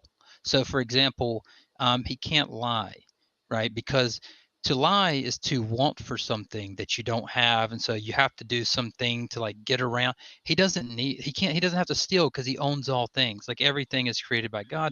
He doesn't. None of these things need to be done. They're only needed to be done by a creature that is limited and does not possess the But fullness of being, let's call it. didn't he send delusional things to people to deceive them? Yeah, on Molinism, this is where I'm going to say that, like, hey, look, God, he saw the world where he's like, hey, look, I can create this completely deterministic world, or I can allow libertarian freedom, and I can still bring about my goals through these libertarian actions. And so, whenever the Spirit comes to him in I forget which book it is now, but he says, I'll go down and be a lion spirit, and they're prophets, and he says that'll do things like this, right? He's allowing these libertarian actions to, work within the disordered Pretty sure that system, was First or Second Kings. right? And so, on my view, right, you have God is the only intrinsically perfect being. Now, if he were to overwhelm people, like perfect other people extrinsically, it necessitates that he takes away their freedom. So he has to be at what we're going to call an epistemic distance, because if he's not at this epistemic distance, then people don't have genuinely free choices. You know what? Right? You know what's funny is that's actually coherent. Because I Mhm. do understand what you're saying, and there's nothing like incoherent about it. But I think well, I'll give you a rebuttal after Amir speaks, and after I give a Momo Jack's $5. Momo Jack 499 says, "Quote," and this is funny: "If I die before I wake, at least in heaven I can skate." Yeah, that's the song. That's the song I was referencing. Oh, Yeah. it's the name. That's the name of okay. it. Oh, Yeah, I okay, used to cool. listen to that Oh, back that's in the the name of the day. song. Yeah. I like that. Oh, if I die before I wake, at least in heaven I can skate and bake. How about that? I mean, He actually pretty says cool. that in the Thanks, song. Yeah. Momo Jack. Amir, did you want to like add to that a little bit? Yeah. Well, I'd start from the very beginning of chapter 4, where the conflict. I'm reading from David Bentley Hart's translation, so it may sound a little different. Where do the conflicts and where do the battles among you come from? Is it not from the pleasures waging war in your bodily members? You desire and you do not have, you murder and covet, and you are unable to obtain. You fight and wage war, you do not have because you do not ask. You ask and do not receive because you ask in evil fashion, so that you might spend on your own pleasures. You adulteresses, do you not know that friendship with the cosmos is enmity with God? Whoever therefore resolves to be a friend of the cosmos is rendered an enemy of God. So I take it to mean more like selfish desires in that instance. Basically, to be friend with the world is basically in regards to your bodily passions. Like it's basically, I actually it as it's basically making your own goal, your own desires, like your own passions, your primary concern, like your end goal, and not necessarily like say God and the good. I take it within that instance. So what again though? What would be the if has intrinsic, all goodness, and I would agree. If God is intrinsically good, man is intrinsically not perfect. I don't think anybody's going to argue that man is intrinsically perfect, right? That's just kind of a given. Right. Definitely not. And It can't be. yeah, The only intrinsically perfect being that could be is God. and God has to relate to man in some ways that it would make sense to him, but is this the most reasonable way to do it? Because again, what happened when you go to heaven though? You're not going to be skating and waking and baking. What are you going to be doing? Yeah, so that's what I was saying is that in heaven, you're going to be extrinsically perfected, right? Meaning that you're basically what the Bible story is kind of about there is getting rid of disorder, right? Because God has, he ordered and saw that it was good, and so forth. And then you have like the breakdown through choices and so forth that like curse the world and all these things, right? According to the Bible. But you're not And you're then not a you Bible have, literist as far as like the old Adam and Eve. You don't subscribe to that. So where does the Well, take like breakdown a occur? John Walton view, right? Which is that these stories are, archetypal, right? So they like the word for Adam just means human, right, and so forth. So I don't have to take every instance of the word Adam as being like the actual, like Yeah, some well, actual. archetypal would mean that it's Yeah. metaphorical. Well, it means that there is there was an Adam and Eve, right? But when it talks about Adam, like the first man, Adam, Adam was split according to the Bible, that right, and so forth. But like I don't need any of that to be literal, of course, right? I can just take that as like this archetypal or like you say metaphorical, but none of that really is going to matter, because all it's saying is that like look, the world became disordered because of choices and things like that, right? And then what God's doing is he's giving everybody the fair choice, like the fair shot at libertarianly choosing to be in God's presence, where they will be extrinsically motivated toward perfection. So God, That's what we call pe- regeneration and perfection. so people be extrinsically perfected, but bored out of their mind. I mean, I just don't see it for Oh, eternity. you just mean like daily tasks or something like that? Yeah, like what do you do for eternity? Oh, well, Yeah, like go ahead. like like how Stoics. I'm not sure how to. I'm not sure. Forgive me if I butcher this, but basically, you develop into becoming more like God in the sense of your ethics and your behavior and your character, and in that sense, So you have no emotions. You're kind of a stoic as far as like because again, this goes back to my things that you guys missed before. But your dependency on chemicals to actually have emotions.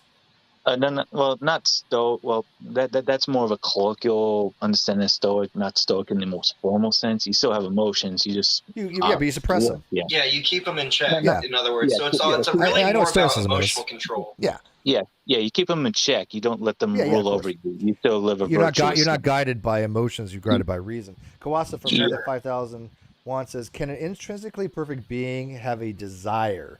Which is, by the way, a good question, because desire is an intentional verb, right? To desire. So something has to be desiring, but would an intrinsically perfect being have any desires? What could they desire if they have everything? A desire to be good, a desire to see the world becoming good. That's a great question, because if you're intrinsically perfect, what is it to desire? You have everything. You're perfect. You have everything you can need, want, or desire. What is it that and what is it a perfect being, intrinsically perfect being, could possibly desire? Because wouldn't that be an imperfection? Because they want something they don't have. Well, here's the way that. Sorry. Here's the way that some philosophers. Here's the way that some philosophers have talked about this. Right, is that if you say that like, well, God's so perfect that he is unable to want or make a choice, right? Then you're all of a sudden limiting God to not be having choices, not having freedom, and so forth, right? He's kind of okay. So I actually think that's limiting to God, but given the facts here, I think that there's this doctrine of I'll get you the term here in a second, but it's basically that as long as God is some type of secondary cause in the world, he can bring about his goals through the actions of free creatures. And given that God has 3 moments of knowledge, logical moments, not temporal, he can use that knowledge in which he can create this world, which would he can use that knowledge in such a world that would use libertarian agents to bring about a perfected world in the end, as long as it's not overwhelmed or overcome by the evil. You really and like that not Molinism, perfect. don't you? Well, I just think it's the best explanation of all the data, because look, middle knowledge isn't even just something for theology, right? Alvin Plantinga, he's discovered Molinism as a Calvinist independently of Molina in the 70s. And it wasn't until somebody pointed out that in a research paper that his book is just Molinism. Well, yeah. And then he's like, I'll have to look into it. This was all based upon logic, though. Molinism stemmed Right. from the fact. Matter of fact, it's funny you brought it up, because I was talking about the Black Raven paradox, which dealt with contrapositives. Well, these are with counterfactuals, right? Counterfactuals are conditions that possibilities of possible worlds. Molinism is kind of like, hey, yeah, does God actually have knowledge of these counterfactuals? You know? Exactly. He would. Well, the thing is if you talk to a theist and you say, well, does God have counterfactual knowledge of these subjunctive conditional, right? And they say Subjunctive no. conditionals, right? Yeah, and then you just say this. Look, okay, so based on the law of conditional excluded middle, they have to have truth values, right? And if that is the case, then it's the case that God has to know that, or he's not all-knowing because he lacks to know some truth values. Yeah. The omniscience paradox, basically. Well, I mean, the thing is there's truth values to subjunctive conditionals, and if you say, look, not all subjunctive conditionals have truth values, that's fine. But there are at least some, because of the law of conditional excluded middle, which say that, like, hey, 2 things that are corresponding, the A and not A, one will be the case. One will be true, Yeah, and one has to be true. Right, exactly. So you have to say that God has at least some conditional knowledge, or he's not all-knowing. Yeah, I a lot of it reminds me of the whole God created a rock so heavy he can't lift it. And that was resolved by the what is it called, the principle of eternal verities. The Christians trying to go, okay, let's try to analyze this, because the Christians came up with that and said, okay, let's try to analyze how a all-powerful God would be like this, and they conditioned it to be, okay, God can only do what's logically possible. Middle knowledge, I think, is an attempt at an explanation from the knowledge side of it to explain how do you have an omnipotent being that knows everything. Okay, how does it dealing with the knowledge of counterfactuals, or you said subjunctive cases, or even future conditionals. Right. And it's very complicated, by the way. I mean, what you're talking about is not easy stuff. And it's so funny that, a lot of these really bottom of the barrel creationists out there know no idea what the hell you just said. By the same token, a lot of atheists have no idea what you just said. And so it really bothers me when you have atheists and theists going, oh, what is there to know about this subject? When I'm like, well, there's a lot to know about it, because, I don't happen to agree with Molinism, but, it's an attempt, and it deals with philosophy. Yeah, I don't even think one should necessarily agree with it, but I don't think there's any arguments that are against it. Now, I will say this. Alex Malpass, he debated Dr. Kurt McGregor. The book I mentioned earlier was by him. He debated him on, Molinism, and he brought up his coin flip analogy. Now, in this new book, Kirk actually responds to that argument in the book in a pretty, he devotes an entire chapter to Alex Malpass's argument, in which I talked to Alex about it. I've had him on the channel, but I talked to him about it through email, and I talked to McGregor about it on Friday. And so I'm doing a part 2 of this interview with him. I'll put it out. Yeah, I want to definitely watch that. Yeah, because I had watched Alex. Actually, can I poke and prod a little bit on that? In regards to middle knowledge, because bear in mind, please forgive me, because I haven't done too much study on Molinism, so I have a lacuna in my knowledge on it. So pardon me. But let's say the coin flip analogy, because whether it's going to be heads or tails, it's going to be completely contingent on the biases, like particularly like the mint biases, like because you have a certain amount of coins that are minted to a point where they're minted on one, either heads or tails, and it's kind of 50-50. So like, yeah, yeah, fill in the gaps for me Well, on that's that just one. not that's just not being a fair coin, though. All right, I mean, we are like more, Yeah. boys and girls. You think it's a 50-50 probability, but boys are a little bit more produced than girls, believe it or not, minor. But it is not exactly 50-50. But there's any imperceptions on a coin, doesn't matter. It's about the stochastic element of the coin toss being random to us, but that would still be based on physical laws. Once God would know based upon the physics how it's going to end up. Yeah, because that would be a determined view, right? Deterministic, yeah. And on middle knowledge, it's going to be there's a basically so think about it like this: God has 3 moments of knowledge, and they're logical moments, not temporal, right? It's number one, you could just call it what could happen, right? In the literature, in the church, there's always been this like natural knowledge and God's free knowledge, but just think about it like this: could, would, and will, and they're logically set like that. You can't separate them. But that's based upon a person making a choice, not some kind of physical object. Yep. It's a big difference there. That's why it's having to do with the fact that libertarian free will is indeterminate.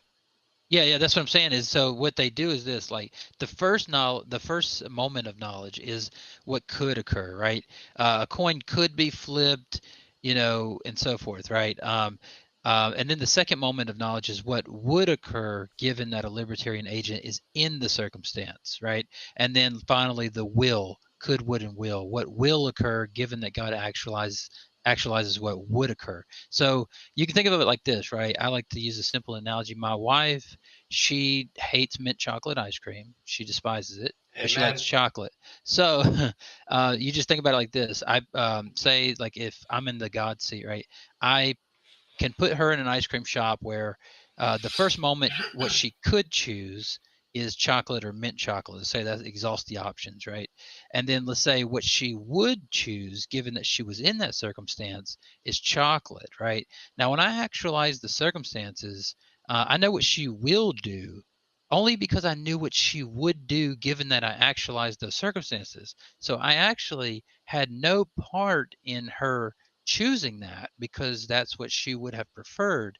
It's just that I actualized the circumstances in which she would Right, have but what happens if your wife just had somehow she had a brain injury and all of a sudden like a gamma ray pierced through her brain and it changed her mental states and all of a sudden she's like, damn, you know what? I really like mint chocolate chip for some reason. I got a craving for mint chocolate chip. Yeah. So given that she would have chosen mint chocolate chip based on some harebrained scenario, he would know that she would do that. But if she didn't, it'd be okay because okay, so it'd be okay with God because God would be like, okay, she would have done this, but this happened. Now she's going to do this. Yeah, given that in this world, some harebrained analogy would make her choose otherwise. So he knows that in his middle knowledge. So he actualizes the world in which she does, X or whatever. All right, so let me ask. Yeah. He asked a question that took us a half hour into this, and by the way, I do got to end this pretty soon. I don't want to go longer than 90 minutes, 2 hours. So that wants us to be easily digestible. So I'm going to ask one last question, and then we'll kind of wrap it up if that's okay. We're going to be, like I said, this is a 3-part. We're going to be talking about this stuff in 2023. I got a lot of stuff I want to talk about in 2023 now that I have time. So if God revealed himself to like Chris and I, like either one of us, we would be really cool about it. It would fundamentally change our existence, but I wouldn't be opposed to that, right? I'd be like, okay, God exists. What am I supposed to do now? Because I think if you had perfected knowledge, it would suck. It really would suck because you would be like, God damn it, people are going to think I'm insane. You would lose your mind because nobody's going to really believe you if you actually have perfected knowledge. Why would they, right? And so if God asked you to do something and you had perfected knowledge, not that you were, mentally unstable, which people say, God commanded you to do something, but if you actually had perfected knowledge of God, he asked you to do something that was egregiously against the law of man, yeah, it'd be a hell of a situation, right? So I don't know if it'd actually be a good thing for God to reveal himself in that way, but to God to reveal himself in some way to say, look, there's a lot of things you may not understand now, but yes, I do exist, and it'll be explained later on. But he's not going to ask you to do something really horrifying to do something, I'd be okay with that. Now, if you found out, and this is a converse and a mirror, if you had found out perfected knowledge that there is no God, how would that affect you guys? Or the Christian God, specifically the Christian God. I don't want to go to full atheism because I'm still agnostic, but I mean the Christian God. If there was knowledge that the Christian God didn't exist, is that what you're asking? Yeah. Sorry. I thought you were more of a deist, anyways. Right? What happened, Mirror? Weren't you more of a deist? Not deist. More. Well, right now I'm kind of in between either classical theism or neoclassical Okay. theism. Okay. I'm still looking at the models because, and just to give you an idea, because I've had this. I was in Clubhouse and had a interaction back and forth with Muslims, and they hold to a classical model as well, and listen to neoclassical theists. Well, just to give you an idea, I'm not sure how familiar I'm not sure how familiar you are with their position. I just know Malik, Dr. Malik. He's getting really huge in that particular genre. Yeah, and R.T. Mullins and other of within the analytical theology tradition. Well, basically the position is that they'll deny maybe one, two, or maybe more of certain omni attributes because they come with certain entailments that are problematic. Mm-hmm. Well, that's what I. That's fair enough. But classical, I mean, to kind of show I don't want to cut a show, but classical theists. So what he found that the God of Isaac, Abraham, and Joseph just didn't exist. All that was made up by man. How would that affect your life?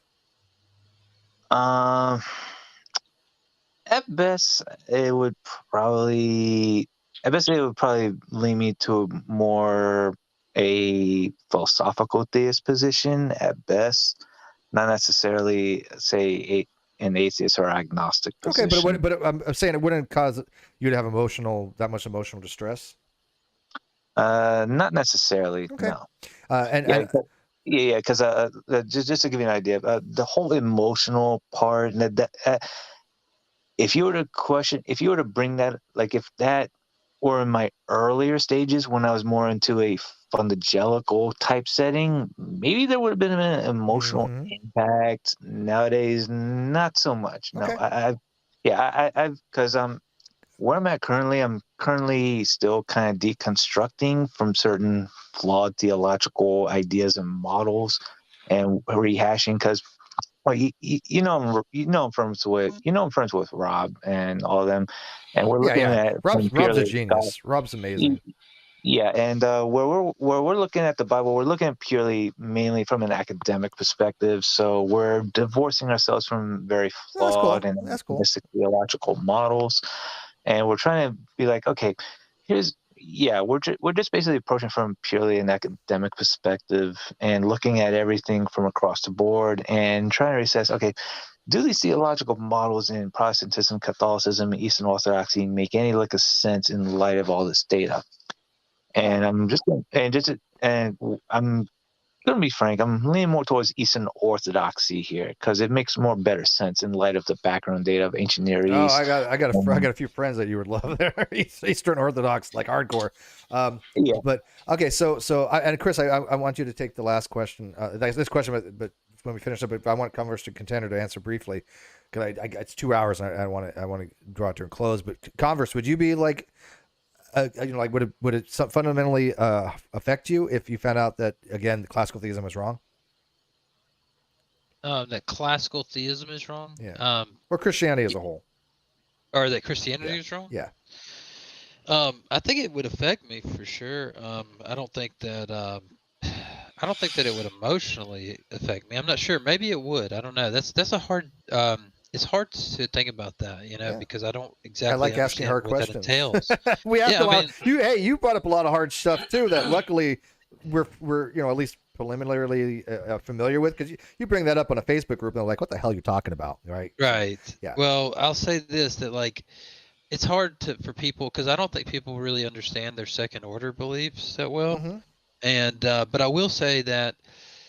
Probably the hardest part of having conversations about your views as a Christian is more the emotional side with atheists, right? And we're just non-believers. And that's not to say that there aren't other arguments that aren't just emotional, right? Because I know a lot of non-believers that aren't into the emotional arguments. But given that, it'd be like saying, like, hey, given all these emotional arguments against Christianity, what would you think if it was true? And so forth. It's just really hard to put myself in that situation. But I will say that I think it would change a lot of things for me.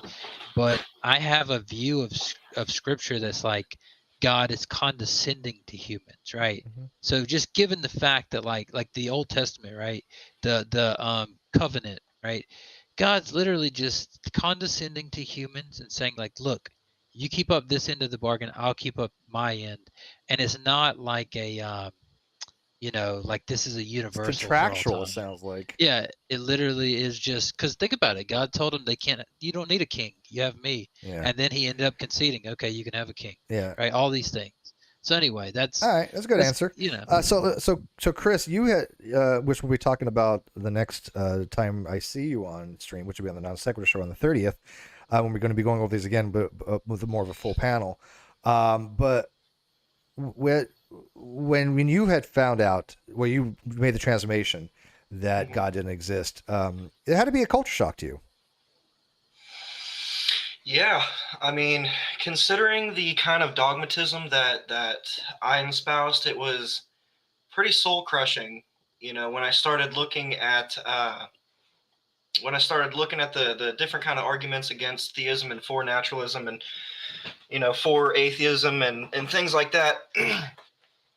but really I think that I mean it had consequences as well. For this happening. And it's not like it's necessarily not understandable. It's just it kind of takes an emotional toll on you. Like, for an example, one of the consequences was that, like, my wife, she wasn't too happy about the fact that, I'd become an atheist, because we were both pretty dogmatic Christians whenever we first got married and everything. We're actually separated at the moment. But that was one of the things. And so, I mean, there was more than just a culture shock. It had an impact on my life. So I'm sorry to hear that too. That's a shame. Yeah, Chris, I'm really sorry, bro. Same here. I get that she's a believer, and that's kind of one of the things that's in her mind. But still, bro, that's my roommate is a very religious, devout Christian. We have no problems. We have no problem. She knows how my positions. I know hers, and we get along fantastic.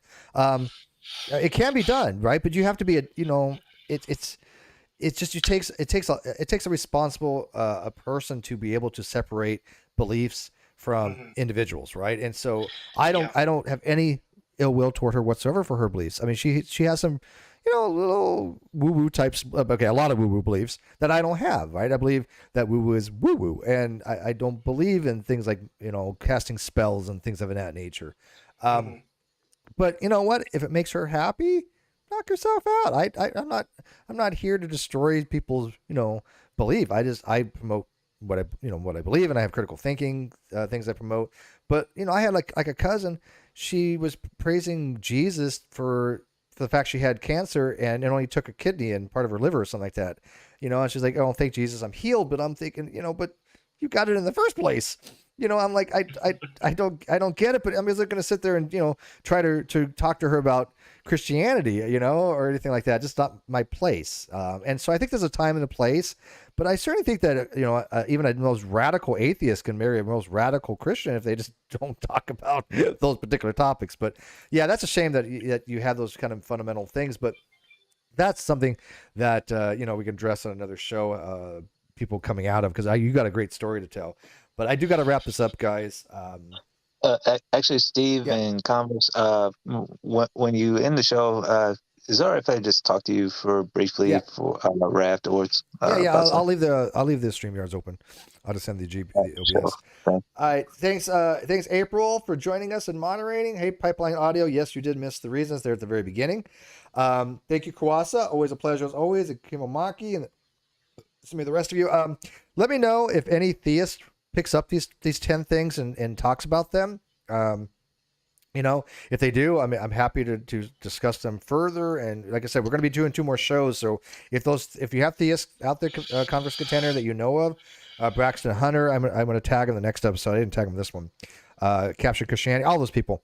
If they want to join on the 30th, more power to them, because I like to get their side, on these 10 reasons why Christianity I think is false. Because again, starting from 2020, I'm taking the position that yes, I think Christianity is false. At least the way that most Christians subscribe to it. Doesn't mean I'm changing my position on God as a whole. I'm still agnostic, but I'm going to be definitely taking a little bit more, a little harder stance, if that makes sense, because I'm just I'm really just more sick of the religiosity of people. They're more sick of the people causing harm with religion.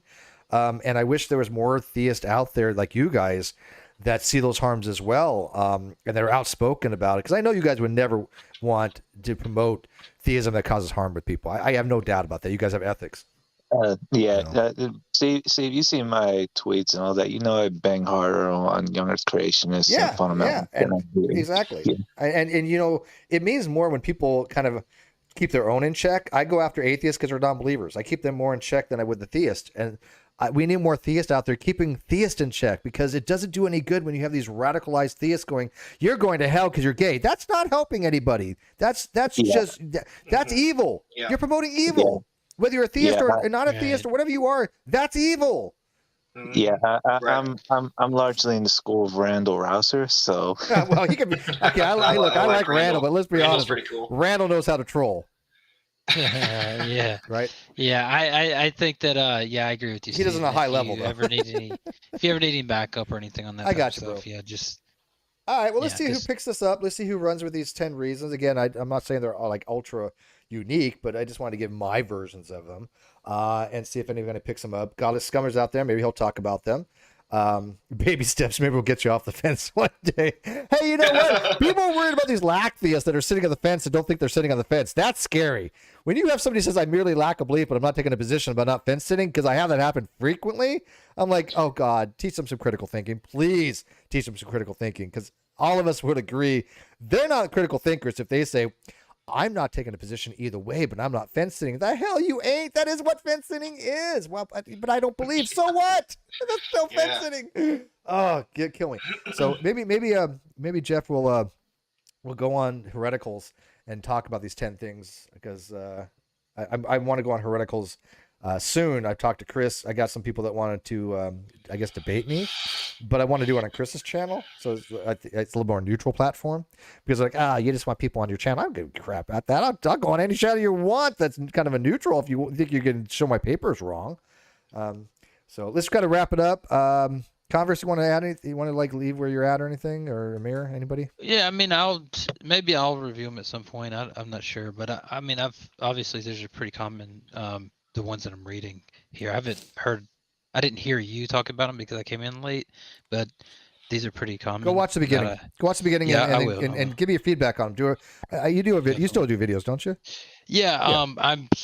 I'm so busy with work and stuff, but yeah, I'm getting around to doing some new content. Yeah, I would be honored if you did a review of this. I mean, I review people, and I do so fairly, I think. I would love a fair critique of this. And I don't want to hear, Steve's wrong by a theist. I want to hear, well, okay, Steve has a point, but let's try to address that point. That's what I want to hear, because that's what I do. I like giving fair assessment of things. Well, who is this again? Oh, Converse will, if he gets a chance to do a review. Well, no, he's saying Steve's talking about his this stream that he's doing. Yeah. He has like a 10 reasons why Christianity is false thing, and he's asking about reviewing it. And so you gotta go watch from the beginning. You missed a lot of people missed it. Yeah, I have to watch it again, but like Converse, I'm busy with work, and I got other stuff I got coming up, with Rob in regards to a cult leader we're exposing and defeat and etc. And also I got a conversation, I got a discussion coming up with a particular individual on Jesus historicity and whether he was historical or myth on a different channel, and I'll talk to y'all after this. Yes, that sounds good. Say hi to Rob for me, Roy. Come get in touch with me. I like to say hi to him. All right, last but not least, Christopher, my friend. Anything you want to leave us with before, again, we're going to be doing this 2 more times. Congratulations. But it's going to be on the NonSequitur Show. So. Yeah, no, like I was telling Steve, I've never been on a YouTube channel before, so I'm actually pretty honored, especially one that has near 30K subscribers. Pretty cool. But Well, that's not this one. This is only 17K. no, I know. 6.8, That. I but- was that's what I was referring to. is the oh yeah, sunset. when I streamed with you, we restreamed to Facebook, didn't we? Mhm. So you've never been on any YouTube channel before? Mm-mm. Oh, No. well, holy cow! Another one I popped the cherry. Cool. Yeah. They used to be a big thing back in the day, man. I was a cherry popper. Amen. Right. No, but so yeah. I mean, also I do want to clarify though that my wife and I were working things out, and Good. and it's like you were saying. You kind of really we just don't talk about it much. We might poke jokes at each other here and there, and but she understands that I'm not the hostile new atheist Yeah. type. She understands that just fine. And Yeah, if you were to I sit there and think- mock her, that's never going to go well. Oh yeah, that's just. I mean, so basically, you just kind of come at it from a standpoint of compassion and empathy, and like, what are her thoughts and emotions throughout this whole thing? And I think, I mean, Yep. But anyway, point is that yeah, I mean, she's a wonderful young woman. I love her very much, and we're working that's things out, and things are looking up. So we'll just see what happens in the future. So. Oh, you got that oxytocin kicking in. All right. All right, guys. Thanks for watching very much. So please leave your comments in the video description, or no, I mean, so the video comment section if this is rendered. It should be pretty quick. I appreciate it. I will try to get back to any comments that's worth getting back to. But if I have theists just come on and say this, I literally had a guy going, well, that's not proof of God, of Christianity being false. You're stating it as a fact. I'm like, no, I'm stating a statement, and then I'm giving justification for that statement. If I name this 10 reasons that prove the Christianity is false, and that's going to be a little bit harder thing to do, right? So take it as what it is. I will definitely try to get back to anybody who comments. Guys, stay in the live, stay in the StreamYards, and I'll be with you as soon as I end this. But thank you guys for watching, and like, subscribe, all that stuff. Become Patreon, whatever. Appreciate it all. Thank you. Good night. Hey, yo.